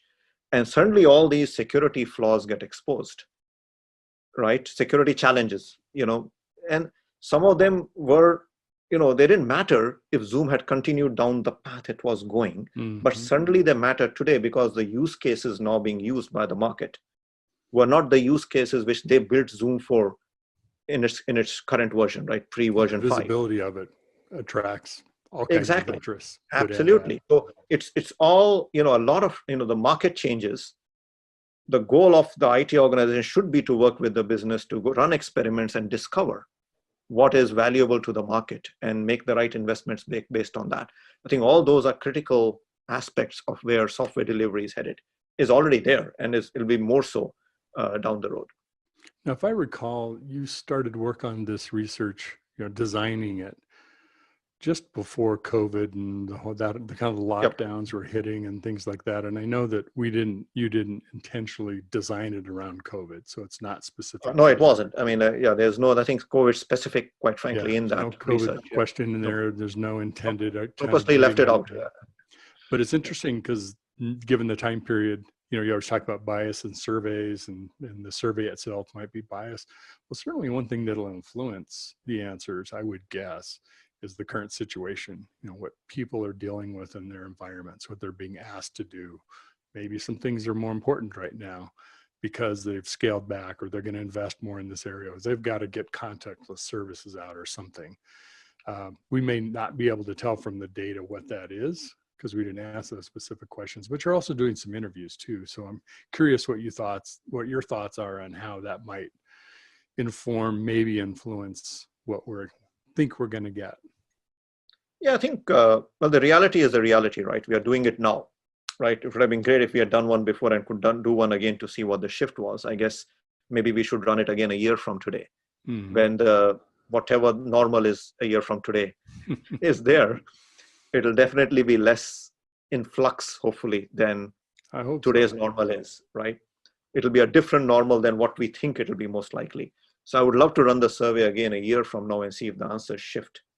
But we are definitely seeing certain shifts, right? One of the things I was talking to, an executive at a company, and they're a huge services firm, right? And they do outsourcing and projects with several other of their clients. And one of the biggest challenges they said they're facing is that suddenly things have gotten asynchronous. Everybody knew what their schedules were, right? Even if they were offshore and with different time zone from their client, they knew at this time the client will respond. And things have gotten much more asynchronous, right? Even within the office, you could step out of the cubicle and say, hey, hey, Mitch is not in his cubicle. You keep a lookout and say, oh, Mitch is there. Hey, Mitch, did you do this? Did you do that? You could do some synchronous work because we were in the same office. The person was there or not there. Now you send a Slack message or an email and you don't know. Is he busy with kids who have some situations? Is somebody sick? Have they gone grocery shopping because they like to go during the day when the crowds aren't there? Is this the only time they get to do exercise? Who knows? Nap time for the kid? All those, that asynchronous nature is changing business, and it's forcing people to change processes. Because the way the workflows happened are not happening as smoothly anymore. And they have to find different efficient ways to make those workflows happen because, the approval SLAs are not at the same level. So, it's things you don't think of. When you and I work, right? And especially, Mitch, you and I are a bit different because we've worked from home for a long time, right? Right. But when I talk to people who always worked in an office and suddenly now they're working from home, it's a major shift for them. And even I'm feeling it, right? People who I worked with who were in an office, they aren't there. And their schedules have become messed up. Their working styles have become messed up. Everybody who used to do email at a certain time is not doing it at the same time anymore. So I think there's a shift, right? This is nothing to do with, IT budgets changing, IT focus changing. This is just people's work-life balance changing and the schedules changing accordingly. I think that's, to me, is something people are not measuring or talking about enough. Mm-hmm. It makes a lot of sense. I've not heard that before, but it totally makes sense because it was everything's new fluid, to right? me, All those patterns of, people show up around this time and go have lunch at this time and back at their desk at this time. And yeah, there's variation in that, but that's generally a pattern. Now, I have a totally different pattern right now, even though I've worked from home for a while. True. Just because of adjusting to what everyone else is doing in that kind of situation. Well, I remember when I was back at IBM, right? I had a boss, and I knew he always did email, around 10 p.m. on a Sunday night because he was planning his week. So I would always set a reminder to send him email at like 9:55 because I knew it'll be at the top of his inbox. Those kind of routines have changed now, right? Absolutely. I don't know when those routines don't work anymore. We have to find those new routines. Sorry, I cut you off. Yeah. No. I was going to ask your thoughts because I know you do a lot of talks and do some consulting work on your own and through Accelerated around helping organizations sort of scale DevOps. And part of it isn't just the tool chains and the technology. It's usually much more around organizational, the dynamics, the silos, the processes that are sort of ingrained you have to undo and redo. Or build from. You don't always have to undo that. How do you see that today in this current world? And the reason why I'm asking is that I have the assumption that every organization in their own way is being asked both to react to downside of the economy, but also react to what happens to build it back, right? Because if all you're worried about is just saving cash, then that's a problem. Your business may not be the same, might not be there when you're done. Right. But I'm curious what your thoughts are of what's, based on the consulting you've done, what some of those questions might be being asked today, given COVID. I think I was talking to a friend of mine just today morning, and he was talking about how, his clients, are struggling, right? But at the same time, there are other clients which are thriving. They, his phone is ringing off the hook with them saying, "Can you put more people on this project?" So I think it's very varied by sector today, right? I mean, if you're in the airline industry, not much going on, right? Live events, not much going on.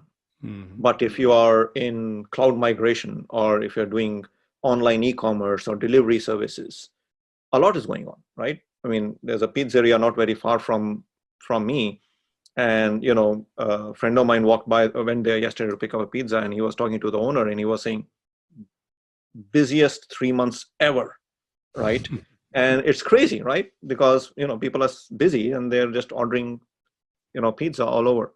So I think it depends on the industry, but all of that is going to shift, right? I mean, the issue with DevOps always has been the cultural pushback, the cultural inertia. People don't want to change. And I think what is going to happen here, and this is just my assessment based on people's behavior I have seen, and some people I've spoken to, is there are segments within the company, especially in those which are going to hurt, the parts of the company which are going to hurt where they're cutting back.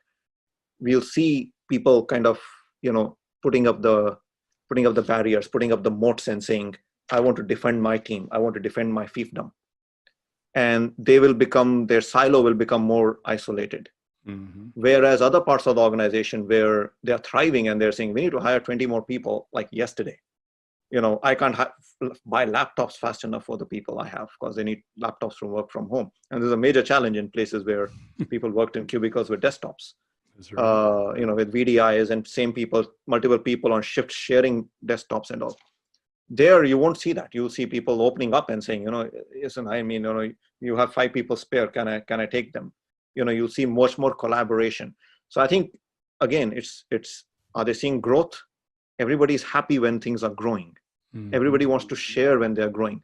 Are they seeing, an IT cut coming, and then they're going to say, how can I defend my people? How can I defend my department? So this is not different from normal, right? From that perspective, right? I mean, let's forget COVID, let's go back a year and say, this is just another spring, and some company is growing, in some department they're investing, and another group they're saying we're going to cut back, you would see the same reaction. What's happening now here is that it is amplified 100x, because those who are hurting are really hurting, and those who are thriving are really thriving, right? And you can see if you look at what the stock market, the earnings are coming out nowadays, you're seeing the ones which are doing well, they're like beating all estimates. It's off the charts, right? Stocks are at an all-time high, despite what the economy says, and others are saying, we missed our number and we are going to give you no guidance on what the rest of the year will look like, because we don't know. Too murky to tell. So that's happening within companies also, and I think that's going to hurt some of these enterprise level movements where you're trying to break down silos and have more collaboration. The people who are feeling threatened, are going to, shrink back and, want to make sure they defend themselves. It's just human nature, unfortunately, Mitch. And, I think that is what always hurts any of these large scale transformations. They're always winners and losers. And now it's at an enterprise level. That's interesting. I wonder, I think there's going to be a segment of those organizations, maybe it's very small, who are going to say, well, if we're going to bite the bullet and do this transformation, now's the time to do it. We're dealing with changing so many other things, cutting so many other areas, and we need a growth plan to build the company back, as the market returns, et cetera. Now, probably not if you're in the airline industry today while you're sitting at home because there's no people traveling, but maybe so. You there are savvy business people out there who say downturns have upside too, and you sometimes have to create your own positive future out of it versus the market presenting it to you. So I hope that there's more of that than not. Yeah, and I was talking to a friend of mine who's in the hospitality industry, works for a hotel chain, and I was telling him, I was actually joking, but he took it seriously. I said, I hope you're upgrading every system and every piece of software in your IT infrastructure which you haven't upgraded, where you're behind, right? Because now's the time to do it. Your systems are sitting idle. What better time? And I gave him the example of Paris. Paris is building cycling lanes in their roads now. There's nobody on the road. You don't have to block off traffic to build a cycling lane. Perfect time to do it. Yeah. Also gives employment to people who are, not employed. They're now building, putting paint lines and measuring, roads and, making cycling lanes. I think they're going to add 650 kilometers across Paris. It's brilliant. Now is the time to do it. And I hope people who have that idle cycles today or a lower utilization of the systems use that opportunity to upgrade systems, to change, sit and just brainstorm, do some workshops on how can we be more efficient when things come back. And as you said, when it comes back, there will be opportunities for everybody. It's a question of, are you prepared to handle them? So now's prep time. It's one of the things I've learned, gone through a couple downturns, is it's painful to do the downside, to do the cuts, do those pullback and do those kinds of things. It's also takes much longer than you think to build back up the capability and the momentum on the upside. And you can lose opportunity that way. I'm not saying, you're going to overinvest just to have that capability when it happens. Maybe some do, but it's always takes longer than people to expect it to. And I would imagine that'll happen in this situation too. Who knows? We'll see. We'll see. That's the challenge now, right? A lot of it is TBD. There is hope, and there's general realization, or at least a general quantification of the risk, right? Okay, it's not going to, get that worse, right? Or that bad. But when do we open, and at what rate do we open, and what does open look like? All those are unknowns. Right. Could be a very different question. And then how do you make decisions today based on that unknown? Something as simple as, schools, right? My wife's a school teacher. My daughter is going to school. They don't know when school opens. Will it be all remote? Will it be kids go on alternate days so they can do distancing? Will it be half day on, half day off? Nobody knows, right? So it's pretty, how do you plan? I mean, I feel for the school administrators who are doing planning right now, because they have to plan 3-4 different alternatives. And hopefully everybody is thinking that way. plan multiple futures and then go down the path of the one that either presents itself or emerge. Well, it's been great talking with you. Excited about the software delivery research that you're doing, and look forward to some successful results from that. How can people take the survey if they're interested in finding out more? Absolutely. I mean, the link is there on the Accelerated Strategies website. The link is there. We did a post on DevOps.com, and of course, we'll add it.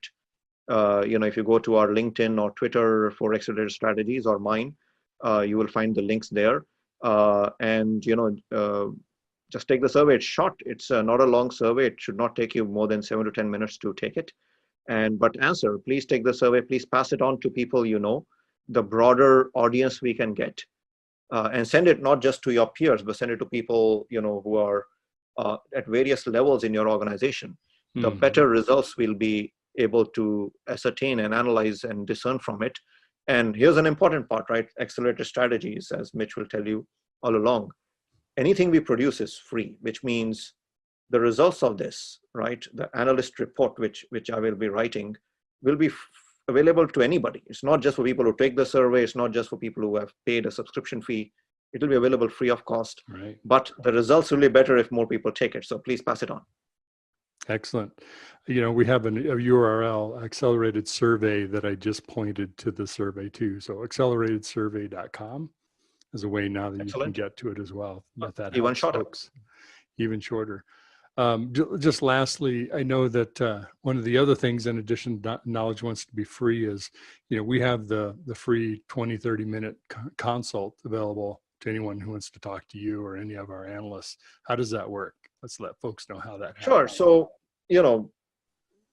myself and other analysts who are at Accelerated Strategies, we make ourselves available to people who we can help. In fact, I had 2 calls like that today, just this week, where people, went to my Calendly and booked 30-minute calls. One of them was extremely interesting. It's had a great conversation, and hopefully that person took the survey because I did point him to the link.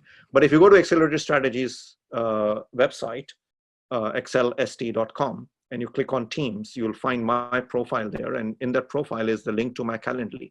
And you can just use that to block off a 30-minute time. It's totally free of cost. But please put in what you would like to talk about so I can come prepared and a little bit, connect with me on LinkedIn or something so I have some context. And I'd love to chat with you, right? There's no agenda. The idea is just to have a conversation. And of course, I would ask you to take the survey before you sign up for it, because then we can talk about the survey and what you put in there. Excellent. But please go ahead and grab the time. Excellent. Freely available. Talk about a great thing to get. And it is free. There's no, as well as the report and the research content. So looking forward to that. Well, thanks. Great getting together with you for this segment of Analyst Corner, and wish us the best with the survey, and great work. We look forward to seeing the results. Thank you, Mitch. This was a great conversation, and everybody, please take the survey. Sounds good.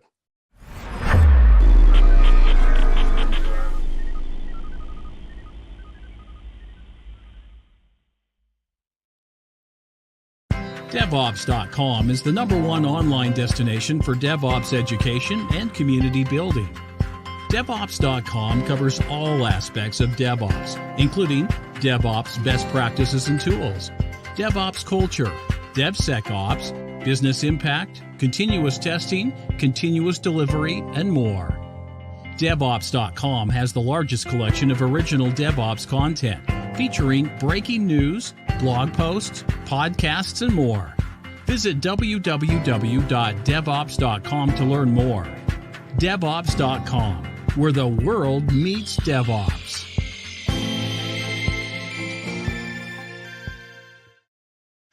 All righty. So many thanks to Sanjeev and Mitchell. Good stuff there, guys. Looking forward to see how that research and analysis comes out. Next up, we have a channel roundup episode for today, Monday, and it features, of course, the king of channel, Mike Frizard, along with his cohort and sidekick in the channel roundup podcast for years, none other than Frank Olhurst, who also happens to be an analyst with ASG. Mike and Frank, it's all yours. This is Digital Anarchist. I'm here with Frank Oldhorst, my fellow compatriot in all things channel. Frank, how you doing? Oh, pretty good. You know, trying to survive the lockdown here. All right, well, that can happen to the best of us, but hey, it's important to remember to go for a walk and get outside and get some sunshine, right? Very true. All right. I wanted to get your take, though, on what will be the new normal in this whole COVID-19 outbreak aftermath, as it were. There will be an aftermath. Theoretically, we are seeing maybe some light at the end of the tunnel. People are talking about opening up slowly but surely. And I just wonder if we think we're all going to go back to the way things were, or is there going to be some adjustment to be made, and maybe an adjustment that will favor managed service providers? Let me put this to you.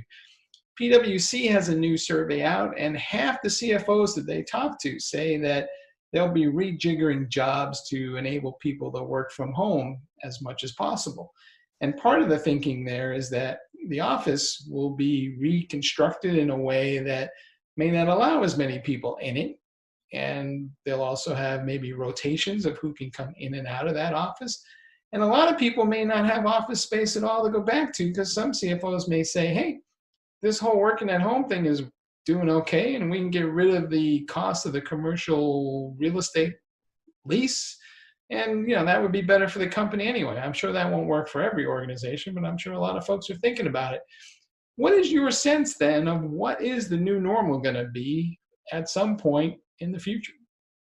I think we're going to have a bunch of different new normals, depending upon the particular industry, and also dependent upon, how the states themselves or the locations themselves adapt to reopening. Take, for example, where I am here in New York, where everything is still pretty much under lockdown. You see a lot of the organizations that are working with their knowledge workers are embracing this whole remote, work from home ideology. And several are running into problems when it comes to, from the infrastructure point of view of it actually working. Both of my sons are actually working from home right now, and both are talking about the challenges that they're having with not only IT support, but, the stuff actually working the way it's expected. So I think there'll be a big opportunity for the channel players to come forth and say, hey, did you not have the best of experience with your whole work from home idea? Perhaps we can help. On the flip side, you've got other areas that have previously adopted kind of a part-time work from home ideology, and them shifting to the full-time work from home ideology has gone very, very smoothly. So I think we're going to see a new normal there where we're not going to see any type of work from home there in the customer-facing end of it, unless, the brick and mortar stores really do go away because of what has happened. On the flip side, when it comes to accounting and elements like that, they might embrace the work from home a little bit more, but they're going to need a lot of help to make that work because, traditionally they haven't been set up for that.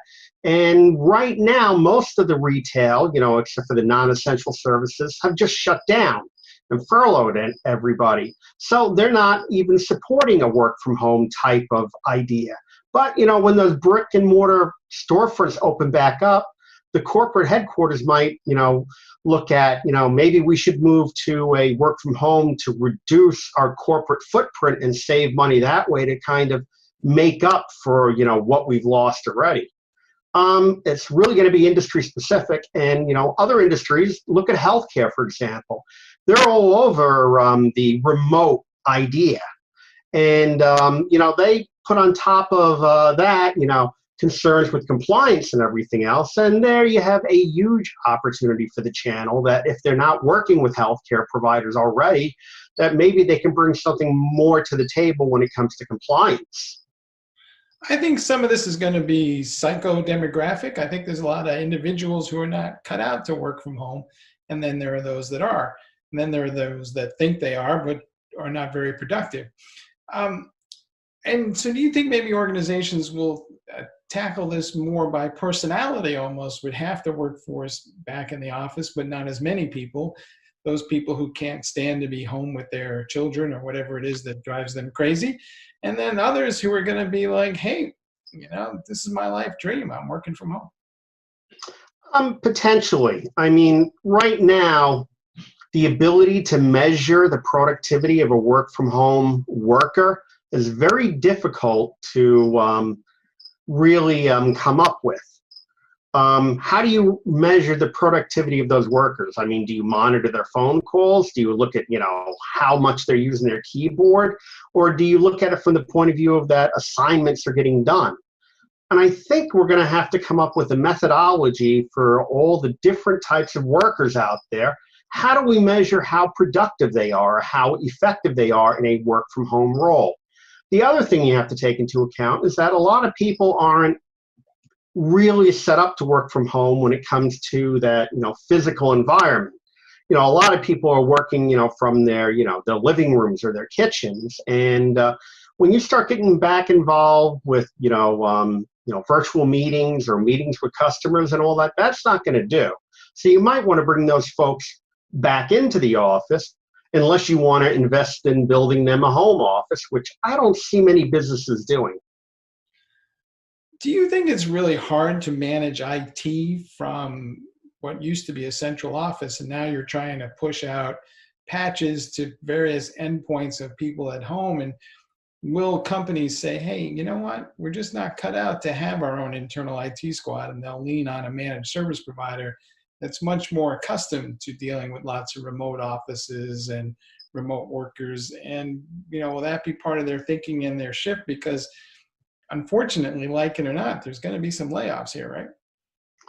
The irony here is that of all of the departments that should be able to work remotely, IT is one of them, especially when you look at the distributed enterprise. Yet the model in place for most, medium enterprises and a lot of the, large enterprises is that they had a centralized IT department with a bunch of people sitting at a help desk all in the same room, because they want to be able to not only monitor the efficiency, but they also want to have that spirit of teamwork, that quick access on, oh, I'm having a problem with this. Hey, guy sitting next to me, do you know how we can quickly fix this? That will go away in kind of a remote environment. On the flip side, you look at, the managed service providers out there. This is their bailiwick. Working remotely, doing tech support remotely, having the proper tools to do things remotely. Enterprises have a lot to learn in that space. And the question becomes, how expensive will that learning curve become? And are they just better off outsourcing, tech support and a lot of the other, ITM, ITSM, IT systems management functionality to another firm? We've seen this go on in the past where, we've had a lot of enterprises outsource tech support to India, for example, as the first level of tech support. And some have done very well with it, and others have had horrible experiences. Now, if you look at it from the point of view that you are forced to outsource or forced to make your IT staff work from home, how big of it is a transition to switch that to an outside provider as opposed to an internal hire? That's where the real question is going to be. All right. And then my next question about all this is, today, if you look at managed services, it's all about, there's a user interface and something that somebody's accessing and kind of trying to manage through a GUI.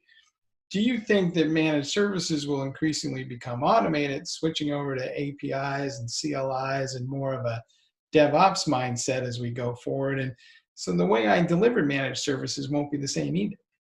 This becomes a perfect opportunity for those that are well-versed in RPA, robotic process automation, to be able to bolt that on top of a managed service platform.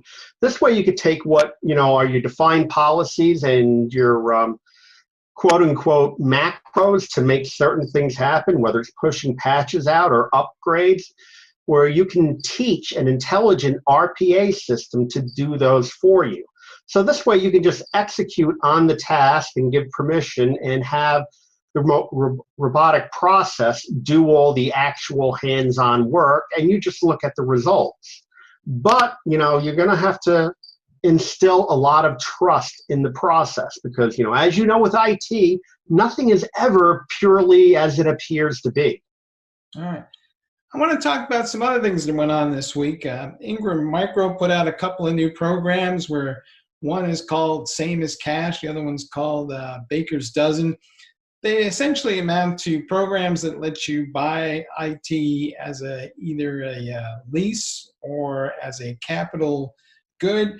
They're roughly equivalent to what you see on car commercials these days. It's basically zero down, no money up front, make your first payment in 2021, that kind of thing. Do you think that there's an appetite for that? And where are you seeing IT solutions being acquired or implemented or moved forward? Is there anything that leaps to mind, especially right now? Well, there will be an appetite for that, but a lot of it based on financial reasons. If you look at, some of the struggles, especially in the mid-sector market, what those businesses are undergoing, they're going to look for ways to be able to reduce their operating costs immediately. So, the lure of, zero down, we'll bill you later, will be very, very strong for those folks.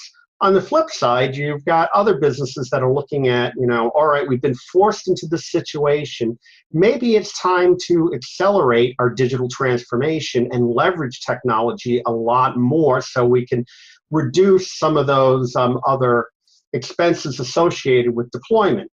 So those folks are willing to make an investment, and they're going to look at it on the back end that, all right, yeah, no money down right now, but what does this save me in the long term?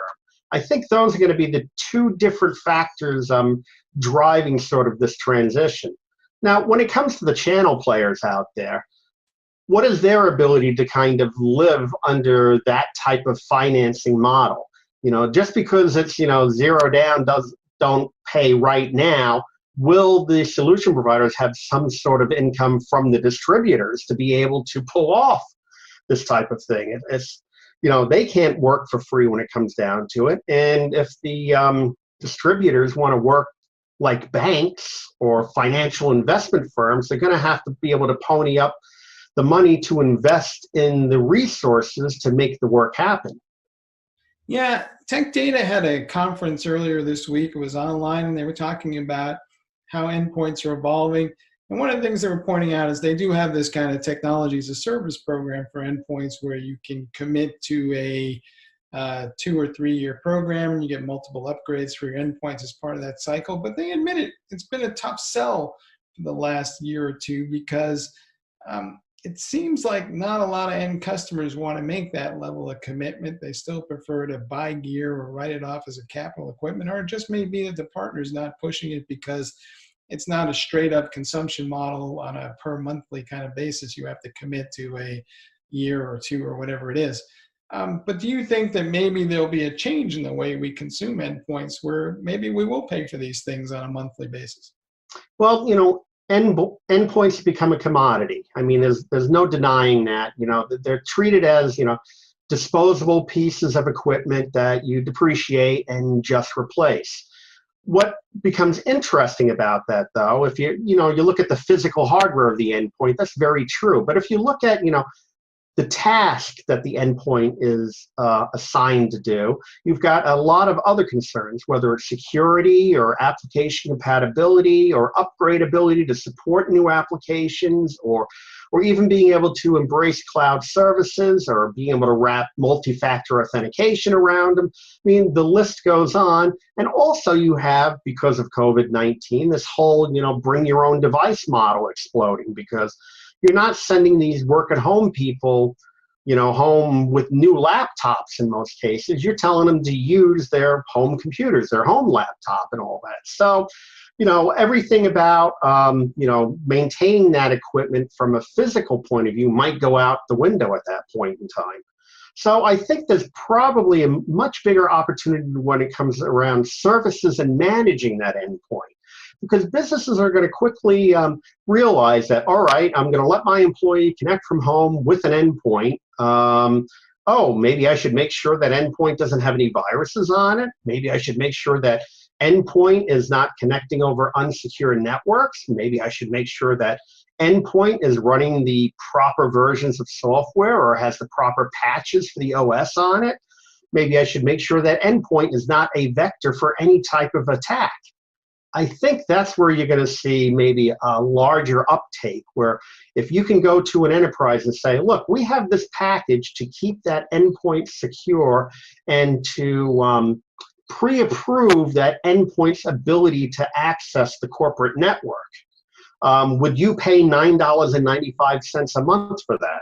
I think you would see enterprises probably jump at a opportunity like that, as opposed to hey, $20 a month and we'll just patch it and upgrade the RAM or do these kind of physical related things. So maybe we'll turn into a model where within the enterprise on-prem, yes, you lease the hardware, and then at the end of the lease, the hardware goes away and new hardware comes in. Part of that lease includes the physical warranty, but not the maintenance and not the software. Where when it comes to the software end of it, we move more into the virtual realm of wrapping support and protection around that, which just happens to live on that endpoint, regardless of whether it's on-premise or out in the field. All right, consumption models will change. Speaking of which, New Relic this week enhanced their overall channel program, and what they're trying to do essentially is make it easier for consultants to participate in their channel program and let them consume content and get training and whatever else that New Relic is providing. And I wanted to get your sense of, they were going out of their way to isolate consultants as a unique part of the channel, but there's also, as we all know, resellers, managed service providers, system integrators, and they're all part of the channel. And we have seen these programs evolve over the years where there's a slice for every one of these guys. And I just wonder if that time is come and gone, because every partner I talk to is basically saying, I'll be whatever you want to the end customer. They're kind of like, if you got a check to sign, we'll be whatever you need us to be. So do you think maybe the programs themselves the vendors are using are getting a little outdated? They definitely have to evolve. I mean, we could look back to, 20 years ago when accountants were trying to get involved in IT, where they were trying to adopt this model. Yes, I'll be your everything. I'll take care of, compliance. I'll put your software out there, and I'll be your accountant. I'll run your payroll, this and that. And a lot of accounting firms had some success with that. But when it came to the challenges around technology, that became something that was untenable for them. And, we saw that model kind of go away. Now let's flip it around to from the other angle, where you've got consultants and you've got, what we used to call VARs, and we've got, managed service providers. Now these folks are very attuned to what a business needs, because they need internally to do a lot of these things as well. So I think there's a larger opportunity for channel programs to evolve and to treat all of these, quote unquote partners purely as partners, and not pigeonhole them into a particular service, shall we say. So that, if you as an MSP wants to, evolve into an MSSP, or you want to be able to start putting, a couple of people on site to do things, or if you want to partner with an accounting firm, let's make it possible for that to happen without a lot of red tape. And let's also make it clear how that becomes a profit center for that partner, as opposed to, looking at it purely from a point of view of margins or, all the other little, elements that channel programs throw at you. What it really comes down to is, how are you going to help train me to deliver these services? What type of margin can I get? And what are you going to do to help me retain my customers? Those become the three most important things of a channel program at that point in time. I think you're onto something. I also think that so long as the vendor gets paid, maybe they don't really care how or what the partner did after they got their check. Yeah, very true, very true. And also, I mean, the vendor can look at it from an ongoing opportunity as well. That all right, this partner helped sell something, and we made some money on this. Is there a way that we can continue to support that partner that maybe gets us a little bit of revenue as well, whether it's in training or something like that. All right. Also this week, there was a big online conference. It was supposed to be a giant physical conference in Boston with Red Hat. They had the Red Hat Summit. And they were talking about two things largely. One was Ansible and how they're adding a bunch of cloud services to augment it to do the analytics. And I wonder, are we at this point now where Ansible is now like the new de facto standard for automation? Because it seems to be showing up everywhere. Cisco's got it. NetApp supports it. And if it's on every platform out there, do you think now that we are seeing this downturn and there might be fewer IT people going around, that there will be this race to automation? I think there'll definitely be a race to automation, but I also think there's going to be a lot of confusion introduced in the meantime.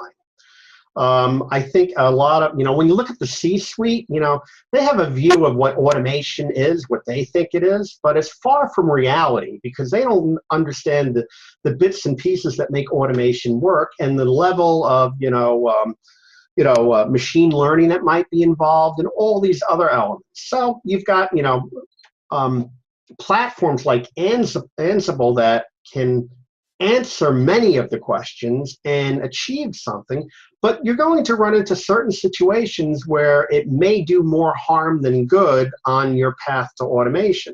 And I think that's where you're going to see the chaos being introduced when you start seeing a lot of automation projects just simply fail because people do not understand the nuts and bolts of automation. Right. As one guy said to me once, he said, it's one thing to be wrong. It's quite another thing to be wrong at scale, right? All right. And then lastly, NetApp turned around and acquired CloudJumper. And I guess the people who are most happy about this are probably the people at Jump Cloud because the names are now going to be not so confusing going forward. But CloudJumper made a set of tools for managing Windows virtual desktops that mainly show up on Azure these days. Do you think that all these desktops that we were talking about earlier are heading into the cloud because, well, I don't want to manage them all at these different endpoints? Well, I think, the possibility for, remote endpoints, virtualized endpoints, or, a virtualized endpoint infrastructure is very viable at this point in time. But I think it's really going to come down to the level that things can be applied at and also the cost. As we move more and more into the cloud, things like, Chromebooks become viable pieces of equipment if everything's running in the cloud. Now, the question becomes, do you need a virtual PC to do things in the cloud? The answer is probably no, because you're working everything from a browser or a little piece of client software. On the flip side, you've got other applications, legacy applications that need to run on, quote unquote, what we would call an endpoint, running its own OS. The potential might be there for those to evolve into this virtual desktop infrastructure, VDI, something that we spoke about years ago that was going to be the next big thing, but never took off because of the high cost of licensing and the ability to launch and destroy those virtual desktops on demand. Proved to be too challenging, especially as physical desktops got so cheap. So I think part of it's going to come down to this financial argument. Are you willing to pay for a virtual desktop when in this work at home environment, you might not have to pay for a desktop at all? Or are we going to move more towards, all right, everything's running in the cloud, your $199 Chromebook can do everything that you need, so I'm not even going to bother, investing in regular desktops whatsoever.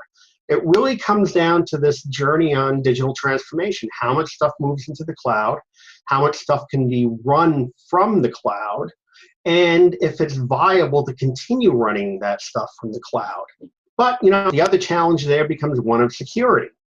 So, it's going to be a mixed bag whether or not, managing virtual desktops will be a better path for the typical business. All right. Well, all I have to say about that is it's all fun and games till I can't get a network connection. And then I'm like, hey, wait a minute, where's my PC? All right. Hey, Frank, thanks for being on the show, having a good chat. Thank you for having me.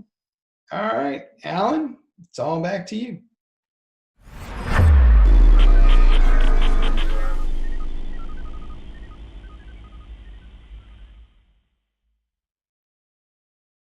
SecurityBoulevard.com is the leading resource for news, analysis, and education on challenges facing the cybersecurity industry.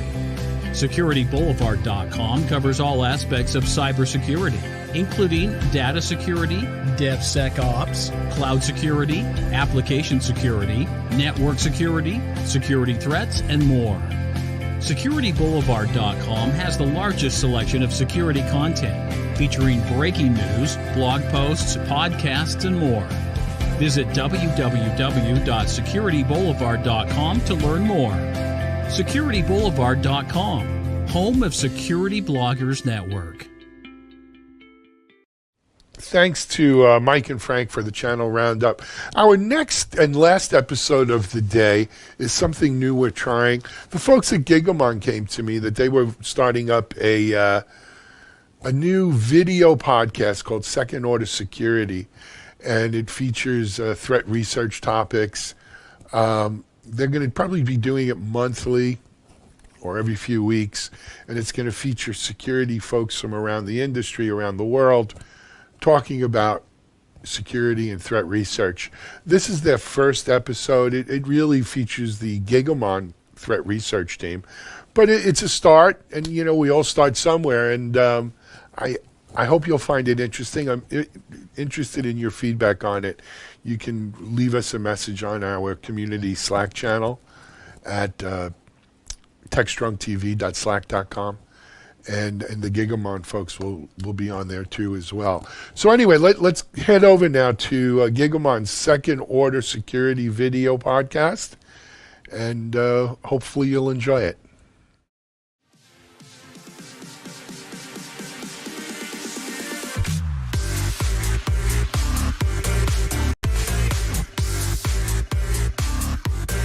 Welcome to our newest adventure that we decided on the Gigamon Insight TAM team to do because obviously we're not sick of our own voices enough in front of our clients. We decided to do a podcast, a stream, hosted by me. My name is Danny Akatsuki. I am a senior technical account manager for Gigamon Insight, and I'm going to be doing a whole series of these, probably about once a month. Talking about different aspects of the security industry, how it affects Gigamon, and having a whole bunch of guests on from across the security industry. But the very first one I thought would be super fitting would be for our clients who maybe haven't met the entire team yet, and for all of Gigamon to really get to know your technical account managers for Gigamon Insight. So, as I said, my name is Danny Akatsuki, and I'm going to go through and have the team introduce themselves. That would be now. You want to start, Danny? This is how the entire episode is going to be. It is literally wrangling cats, and they all have the temperament of domestic short hairs. TJ, introduce yourself. Hey, I'm TJ Bealey. I'm a technical account manager. My background was IR consulting before I came to Gigamon. If anybody was expecting this to be like your regular dry presentation, it's not going to do that. It's just, you guys should hear our stand-ups when we're talking about things. Carl, introduce yourself. Who are you and what are you doing? Do better than TJ. My name is Carl Buse. I'm also a technical account manager. I've been at Gigamon for about 4.5 years now, and my background before that was doing red teaming for the NSA. That's how you do introductions. Thank you, Carl. So when I was in high school, Well, I had a teacher who gave anyone who presented first an A. So I feel like I should get an A for going first. Did you also get a trophy for waking up in the morning? Yeah, I did. Millennials. Steven. My name's Stephen Hink. I'm the team lead for the TAMs. Before this, I've done a number of different things. I've done incident response consulting as well as internally. I've been a TAM. I did a little bit of product management work, and so now I'm back here with these guys and trying to do the best we can for our customers. Quentin. Hey, I'm Quentin. I've been with the team since 2018. Prior to that, I worked in operations with Uber. Yeah, I'm from New Zealand. That's How's not, it's not as impressive as I thought it would be, but that's fine. And last but not least, our very own Gigastar. No, TJ was the Gigastar. Patrick. Yeah, can you believe it? Patrick, yeah. You would never He's know still, He's still getting those trophies. You would never know it, by the way. TJ introduced himself. Our own hero Tam himself, Mr. Patrick Perry. Gosh, thanks, Danny. So yeah, my name is Patrick Perry. I think I'm the oldest one on the team. So that means I've done the most things. I started my career in computers as a C++ programmer for IBM 20-something years ago. Since then, I've been a federal agent. I worked on the GE cert for a time and just done a bunch of different things. So as I mentioned, I'm Danny Akatsuki. I come from places like GE Capital, Mandiant a couple of times. I've primarily worked in the blue team threat hunting space for about the past 8 years. And then I came here to work on this team with these bunch of professionals. So that's who I am. So why are we doing this? And why did I choose these people to interview first for this stream? This actually came about well before our current situation with the current virus scare, health scare. And we had talked about this late last year, Steven and I, because I do a lot of streaming on the side, very big in the security community, hacker community. And we thought, why don't we bring this to Gigamon? Why don't we really talk about security, have it in real time? And then everything hit and start to kind of accelerate plans a little bit, saying, everybody's going to be Gigamon's very remote friendly. It's one of the things I love about this company. But now people are even more remote, more in a distributed fashion. So I think communication like this and content like this really helps bring people together and maybe gets that information out a little bit sooner. So we figured, why don't we just do this and make it a regular thing, and maybe we can keep connected for as long as we're all respectively indoors. I'm out on the East Coast. TJ, Steven, and Carl are all in Seattle, which is still on a shelter. Are you guys on shelter in place? Yeah. Yep. So Seattle shelter in place. Stay home, stay healthy. Yeah. And it's actually probably a better thing because we were planning an on-site with all of us together and ever. Quentin, you're in Minnesota? Yeah. You're in one Minnesota. Of those, and what a place. Patrick somewhere out in the great wilderness of the Northeast. He doesn't want to give his location away. It's Vermont, Danny. Trying to make you sound mysterious, but yeah, thanks for that. So what do all of us do for Gigamon? Well, we work for the Gigamon Threat Insight product. Some of you may have heard of it. Hopefully, most of the people watching this have heard of it. And we are all technical account managers. So what are we responsible for? We are responsible for onboarding new customers post-sale. Is that good enough for you, Quentin? That's beautiful, Danny. Yeah. Got no words now, do you? Because now this is actually going to be in the video. I swear in one of the edits, Quentin wasn't chastising me for what I called what we do. So we're responsible for onboarding new clients post-sale. And we are dedicated resources to our clients. And why does that matter, right? Like, everybody has different account managers and TAMs and this, that, and the other thing. Traditionally, those roles in other vendors and other places, not super technical. They're meant to manage the account and manage that relationship. Our entire team, as you heard from their introductions, come from an analyst background. We have all been hands on keyboard. We've all done things like incident response. Patrick worked in the federal government. He was the Fed that you would spot at DEF CON. So we've all done, we've all been those, we've been the people who we are currently selling this product to, right? We are the analysts that use this thing. And we often say that Threat Insight was made by analysts for analysts. So what do we want to talk about, right? What are we gonna bring to the table right now?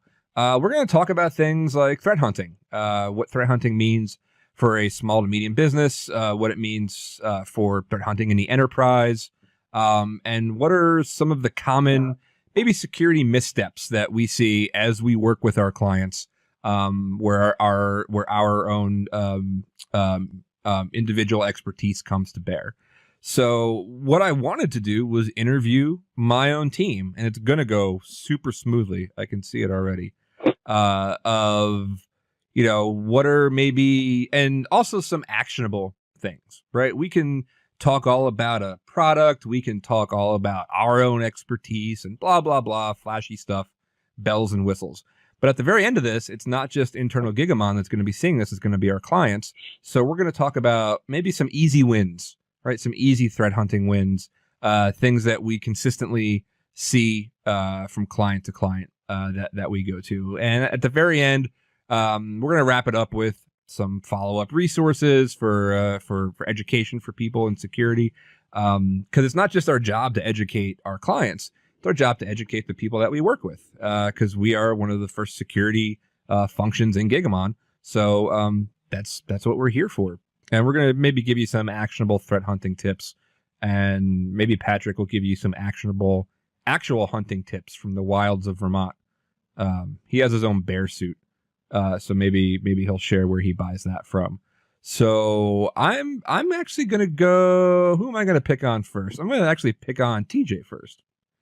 TJ, how do you define, this is the crappiest question in the world. How do you define threat hunting? Well, first of all, I would scratch out threat. I hate the term threat hunting. Well, because what else would we be hunting for? Truffles? I mean, I just call it hunting. Look, man, truffles are good. They are good, but we're not hunting for them right now. I don't know. So for hunting, Wabbits. It's applying the scientific method to security. I have a question. I have a hypothesis. Let me go test it and see what I find. Commonly, people will say threat hunting, and they're like, I'm going to go find hackers in my network. And commonly, they will find something else, like, oh, we're logging DNS anywhere in our corporate environment. We should fix that. Or, oh, we're exposing 100 servers with RDP to the internet, and we don't need to. So that's why I say hunting, because really, you're just going to go look for something with the goal of somehow, some way, improving your overall security posture and reducing your risk. Patrick, when you go threat hunting, does it always result in finding bad guys? No, Danny, it sure doesn't. When it's Patrick Perry, he finds it every time. Every time. Well, if it's not bad guys, what is it, Patrick? I mean, sometimes it does, but generally, that's at least from my experience, it's quite rare when it does result in finding evil. You're more likely, I think, to find things that aren't interesting, or a lot of times you'll find things that are more geared to like security posture type misconfigurations, or just things from the more mundane side that aren't interesting, but maybe things that should be corrected. Define what do you mean by security posture? Well, I could talk about it, or I'm sure TJ could. He did a whole bunch with the security posture reports. So yeah, but TJ already talked, so maybe Carl can tell us what security posture means. Just throw me under the bus like that. A lot of that has to do with services that fell off my standing thing. Might be the security posture of your desk. Yeah. on one of those standy things, and I fell off of it. Are you on a soapbox right now? I'm always on my soapbox. When is he not on his soapbox? You were saying? Posture might be, for example, let's say you have a company that doesn't allow log me in. Now, log me in isn't necessarily malicious, but that would be a posture thing based on what your environment allows, and that could be outdated software. There's all kinds of things that fall into that you can do to lock down your specific network. How does hunting differ between, say, a small to medium business, a couple hundred employees, maybe 1,000 employees, if that's what we consider small to medium, to a giant enterprise, right? Steven, do you know currently what our biggest client is? Like how many active users they have? I think our largest client is nearing 300, maybe over 300,000 endpoints. Down to our smallest are more in the range of like 1,000. So we've got kind of a pretty broad range of sizes. And the actions that are involved generally are similar. However, you definitely have a big scale difference in the amount of data that's involved. The things that you look for, the processes that you go through are generally going to be the same between the two, because you're still going to go through that process that TJ mentioned of, having a question about something. You're going to generate a hypothesis. You're going to try and test it and determine the output or the outcome. And then from that, you're going to make a decision as to what needs to happen, right? Are you going to say, hey, there's nothing here, we're good. Hypothesis was proven false. Or I guess not proven false, but you didn't have any evidence that it was true. Or did you find something you're going to have to take an action, right? Was it actually a malicious actor in the environment? You're going to have to spin up an incident, or you're going to have to, did you find some kind of posture misconfiguration issue, or as we used to say, Danny, the opportunity for evil to do evil things. That you're going to have to make maybe a configuration or a policy type of change. And those after actions are really where it becomes a really big difference for different environments, because the smaller enterprise may be able to make changes faster than a larger one, depending on the environment and where the issue was. Yeah, one of the things that I see, because I've got a big sort of disparity in endpoints from one customer to another, is like, it seems like the larger customers have a lot more resources that they can dedicate to threat hunting. So they have teams that are just doing that, just doing threat hunting. Whereas some of my smaller customers, they don't have the resources and frankly don't have the time to do a lot of the threat hunting stuff. They're more worried about the day-to-day operations in a SOC. So in cases like that, I know some of the threat hunting that our applied threat research team does is really helpful, because they'll find things and then via the TAM we'll tip it over to the customers. So to some degree we can sort of augment folks' hunting capabilities. At least, well, that's something that's fairly routine for me with smaller customers. From your various expertise, because we have a wide range of places that we've all come from.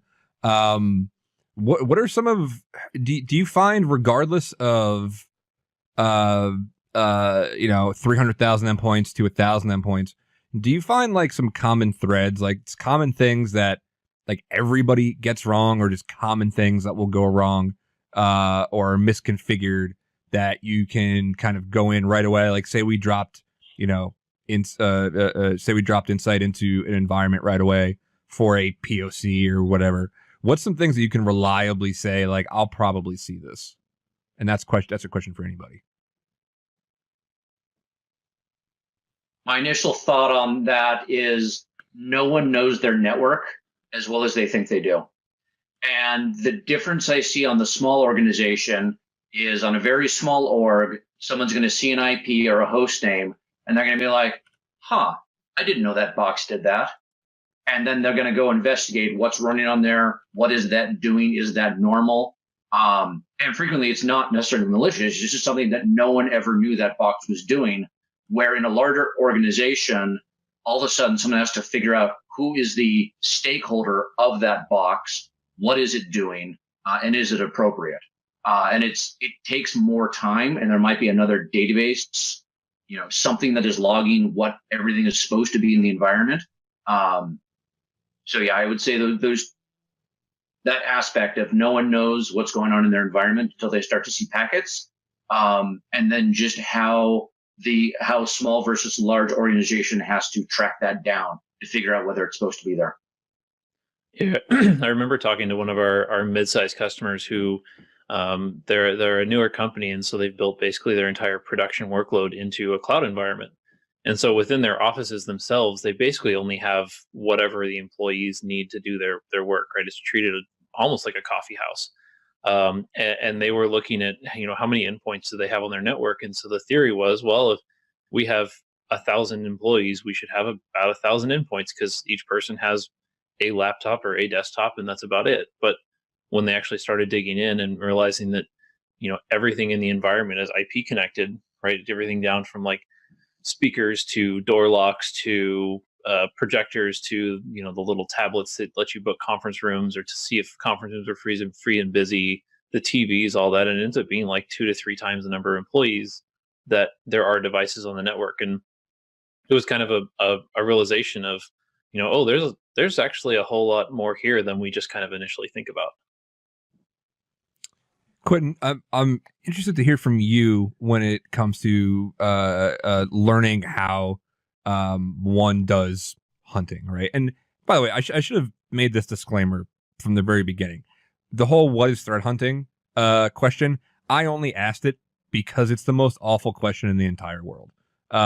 We have like a little group chat that we have, and we have a bot that responds whenever somebody says, "What is threat hunting?" The bot responds with a very sternly worded message to exit the Slack room.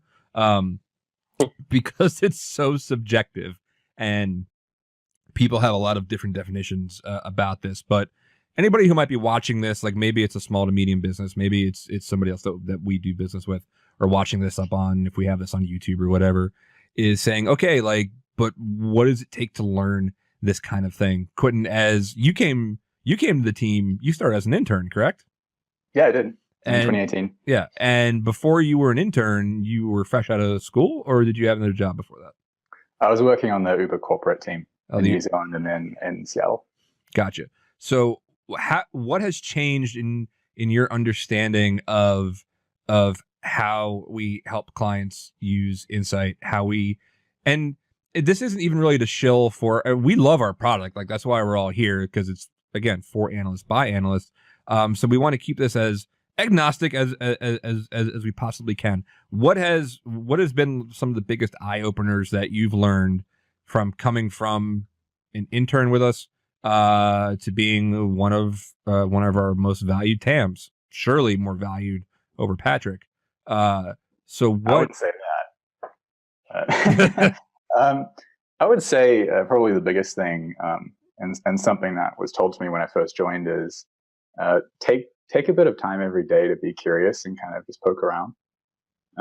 It's easy to kind of get in that mindset of, I need to do X and Y and get in this routine, but give yourself some time to like read articles, get on security Twitter, and just kind of figure out, can I use with the existing tools that I have access to? Can I use this information to find it on my network? So that was kind of a thing that I learned early on. And then I got some really good training from Applied Network Defense on threat hunting specifically.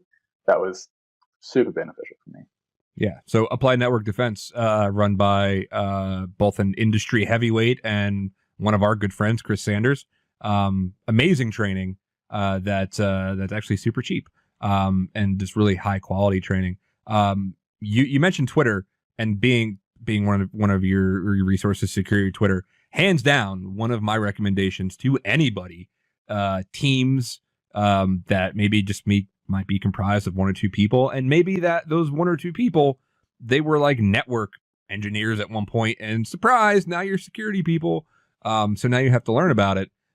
Twitter has been absolutely invaluable for that. Anybody else have favorite resources that they go to kind of, because we have to stay, like, being red team is fun. It's fun to break things, but being Blue, being, on the hunting aspect of things, you really have to stay on top of all different types of risk profiles and things like that. What's some of the other resources that some of you guys like to stay on top of things? Podcasts, for sure. The names are escaping me. There's one with like a Kiwi on it that I think I just Risky listened Business. to. Yeah, Risky Business, that's one. I just like listened to that voice, just kind of keep my New Zealand accent going. Clearly, you didn't listen to my interview on Risky Business, Quentin. Oh, you were on there? I don't know. He was amazing. Humble brag. Oh, by the way, I was on that. Then again, I've never been on Risky Business, so whatever, man. Carl, how about you? I'm a big fan of actually Risky Business. I find myself, it's easy to listen to a couple of security podcasts just as you're going through your morning routine or, getting ready to go in the morning. Especially some of the daily or weekly ones. SANS has a nice one for their daily threat. If you can get through the German accent, that's also a great resource for what's going on in the world. TJ? Darknet Diaries is good. Yeah. Actually, that's where really early on in my career outside of college, one of the first things that I learned that was like, wow, I never thought of that was don't plug in random USBs you find into your computer because they could be loaded with malware. Why? Like I can remember. Why not? What? I do it all the time. Oh, should I not have done that to my Gigamon laptop? No, you shouldn't. Yeah, I remember being like, I was a comp sci major, so being in the computer lab, someone leaves behind some random unlabeled USB. I'm like, oh, sweet, free USB, score, and then just, I think I was listening actually to a podcast from Darknet Diaries about how someone, dropped a bunch of USBs outside a corporate office and someone picked it up, plugged it in, and, there's your back door. It was like, wow, I never would have even considered that as like an attack vector, so just kind of hearing breach stories and, learning like, oh, wow, that's a way that things can go bad. So, yeah, I would recommend Darknet Diaries. Yeah, Darknet Diaries is hands down probably one of, if not the best security podcast out there right now. It's very much in the vein of like, anybody ever listens to like NPR? He has a very NPR-ish type tone to his voice, like he's doing an expose on things. And it's awesome. A guy that runs is Jack Resider. So I'd recommend that one too. Who haven't I asked yet? Patrick, did you answer this question? No, you didn't ask me, Danny. Thanks, Okay. though. Appreciate it. No, that's fine. Saving the best for last. Yeah. No, so my answer to this question is I think that one of the most valuable resources I have is coworkers, you all excluded, but like in other jobs where I've been,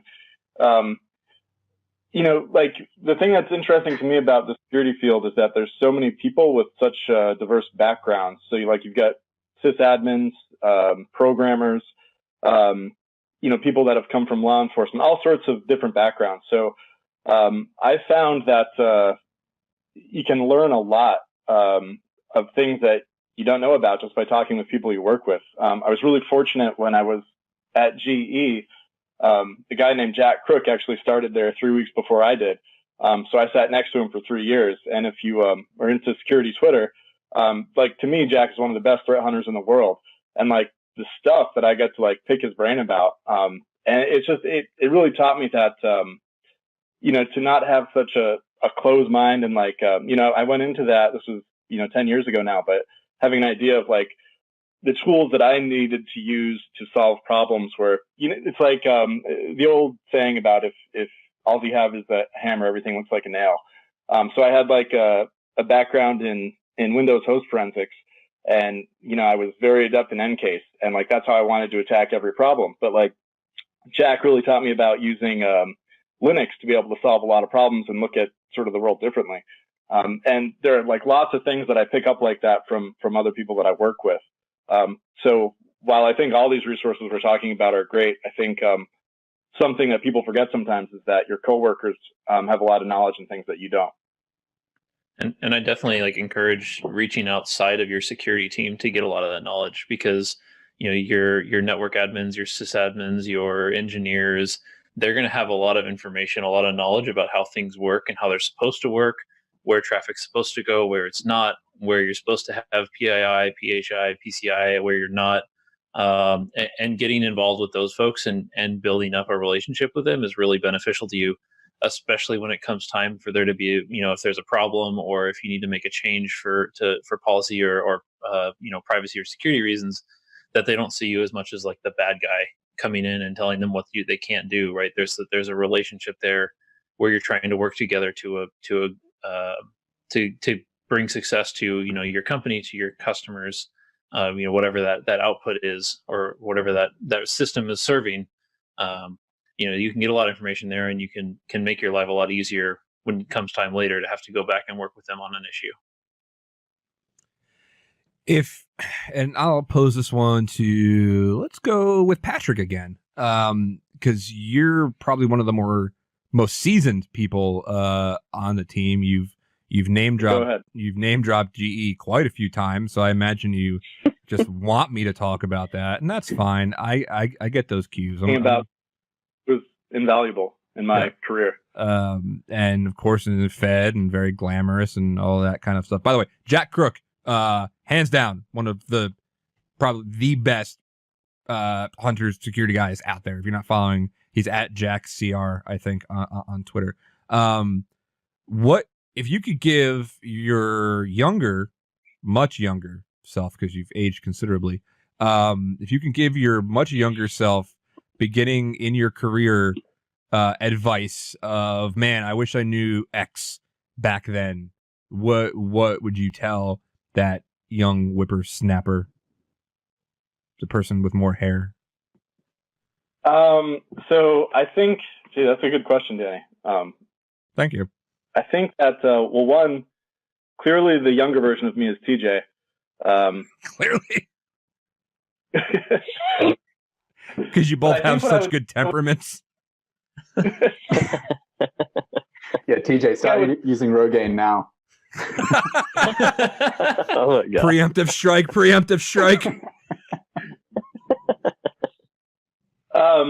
Gosh. So, like, one of the big things that I've noticed in my career is that the information that former sysadmins have, to me, is amazing. They're like wizards. So one, I wish I had done more with system administration when I was younger, because I just really respect the knowledge that they have, those folks, and what they bring to the table. I don't know. Like, there's a lot of stuff I could talk about here. I guess one of the things that I would suggest is trying to surround yourself as much as you can earlier in your career with people that are passionate about the security thing. And I think there's like, this is a job for me. It's a job for all of us, right? And it's like, you don't want to lose sight of the fact that you want to have a life outside of work and that sort of thing. But it's like, on this team, I certainly know that folks are passionate about what we're doing. And like you mentioned, GE, the great thing to me about working on the GE cert was the people there were so passionate about security. And what we were doing, it was like infectious, and you couldn't help but learn stuff and have fun doing it. So I think those couple things would be the biggest things that I could think of off the top of my head. Steven, if you can go back and tell your much more virile self, hey, watch out for this stuff, or don't be stupid about this. I think I'd probably say two things. One, slow down before jumping to conclusions, right? Make sure you have the information that you need before you can make a decision.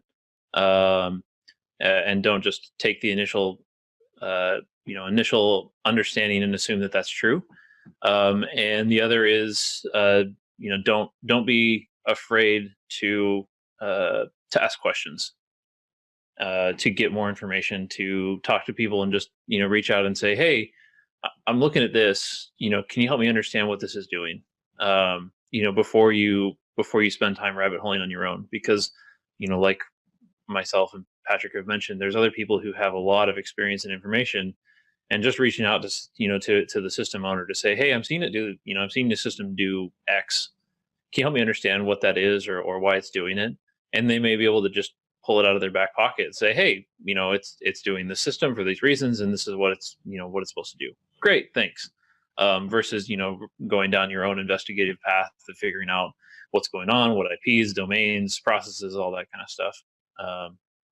Take the time to reach out, slow down, take time to understand what's going on, and reach out to other people to get help on understanding it. Carl, what's the biggest mistake you ever made early in your career, or I don't know, yesterday, that you were just like, oh man, was I off base on that? Because everybody loves a good fail story, because failing is a learning tool and it's good shells from fraud for your coworkers. So yeah, think of any good big fails. It's a little bit twofold, I would say. It ties into what Stephen was saying about willing to ask for help. I worked for a time at a shop where there was a lot of ego, and people didn't, if you asked them a question, they sort of belittled you for not knowing the answer. And that made me not as helpful when people came to me for questions. And I wish I could go back and undo that. And I've tried to ever since and be extremely humble when I don't know something, which is just about everything, is when I go to someone, just be like, look, I don't know this. Can you help me? And on the other side, I've tried to be extremely accommodating when people come to me with a technical question, to never belittle something that I happen to know and they don't know yet or forgot. And yeah, I think that's a very valuable mistake that I came across early on. TJ, where do you buy those wonderful shirts, like the one you have on? Here and there. No, he is the fashionista of our crew. I have never seen somebody wear bagel crumbs as fashionably as TJ does. It's almost like they came with the shirt. Very avant-garde. Always pushing the envelope. Can you believe, if you're not a client right now, this is who you'd get to work with your company? But yeah, so, to kind of wrap it up, because, we don't want to have people like, are these guys done talking yet? The reason why I started with this particular episode, with this particular group of people, one, I figured it could only get better from here. This was the hurdle that I had to get over. And two, to really showcase the fact that the reason that we all love working here, and this is not schmarming, it's not shilling, whatever, is we have a very close team because we all came from these situations of the exact teams that we're trying to support. People that are, clients of Gigamon Threat Insight, or are gun shy against vendors of like, am I really going to get support after this? And what are these people going to know? Have they been on those front lines? And I'm a fan of every single person that's currently on this podcast, because I've learned so much from them. And it helps me level up. Like, I have to be as good as each one of these guys, because you're only as good as your weakest link, which is currently Quentin, but he's getting better. So that's why I started with this. That's what you think, Danny. All right. It's you, but that's okay. Keep going. Hold on. I suddenly got an invite from HR. I wonder what that's about. I just heard a ding in my headphones. I'm sure it's innocuous. But so yeah, if you are watching this, if you hopefully you gleaned something from it, even if you're not a current customer of ours, yes, they have a cool product, and we're actually other episodes that showcase the actual product and do some hunting and some best practices. But the most important thing is that you took something away from it that, you can enact on your own. Go on Twitter and find security things, security people to follow. Listen to podcasts. Look within your own organization. One of the best intel feeds you're ever going to get comes from your organization and what helped, or what hurt, or what helped in there. So with that, I think I'm going to close this one up. Sweet, merciful Lord above, I am going to close this one up. I would like to thank Stephen, Carl, TJ, and Quentin for being on the podcast, and look forward to the next episode, where I hopefully will be talking to buddy of mine at IBM and buddy of mine at Mandiant, and we're going to talk about IR and all that fun stuff. So this hopefully is the first of many. Hopefully you enjoyed it. Always solicit feedback for this kind of thing. So if you liked it, didn't like it, by all means, find us in the address book. So gentlemen, thank you so much.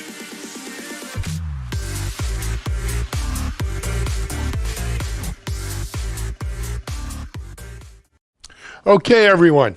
Back here in the studios for TechStrong TV. It was quite a show today. You know, I've noticed as time goes on, our shows are getting longer and longer because, just frankly, we have a lot of content to put up there. We hope you're enjoying it. You know, you can hop around, you can watch it on demand, or you can watch it as we stream it every day at 9:30 Eastern Time. But for now, that's going to wrap up our show for Monday, May 4th. We'll be back at it tomorrow morning on Tuesday, May 5th. But enjoy your day. I hope you're staying well, staying strong. Tech Strong. This is Alan Schimmel. We're out.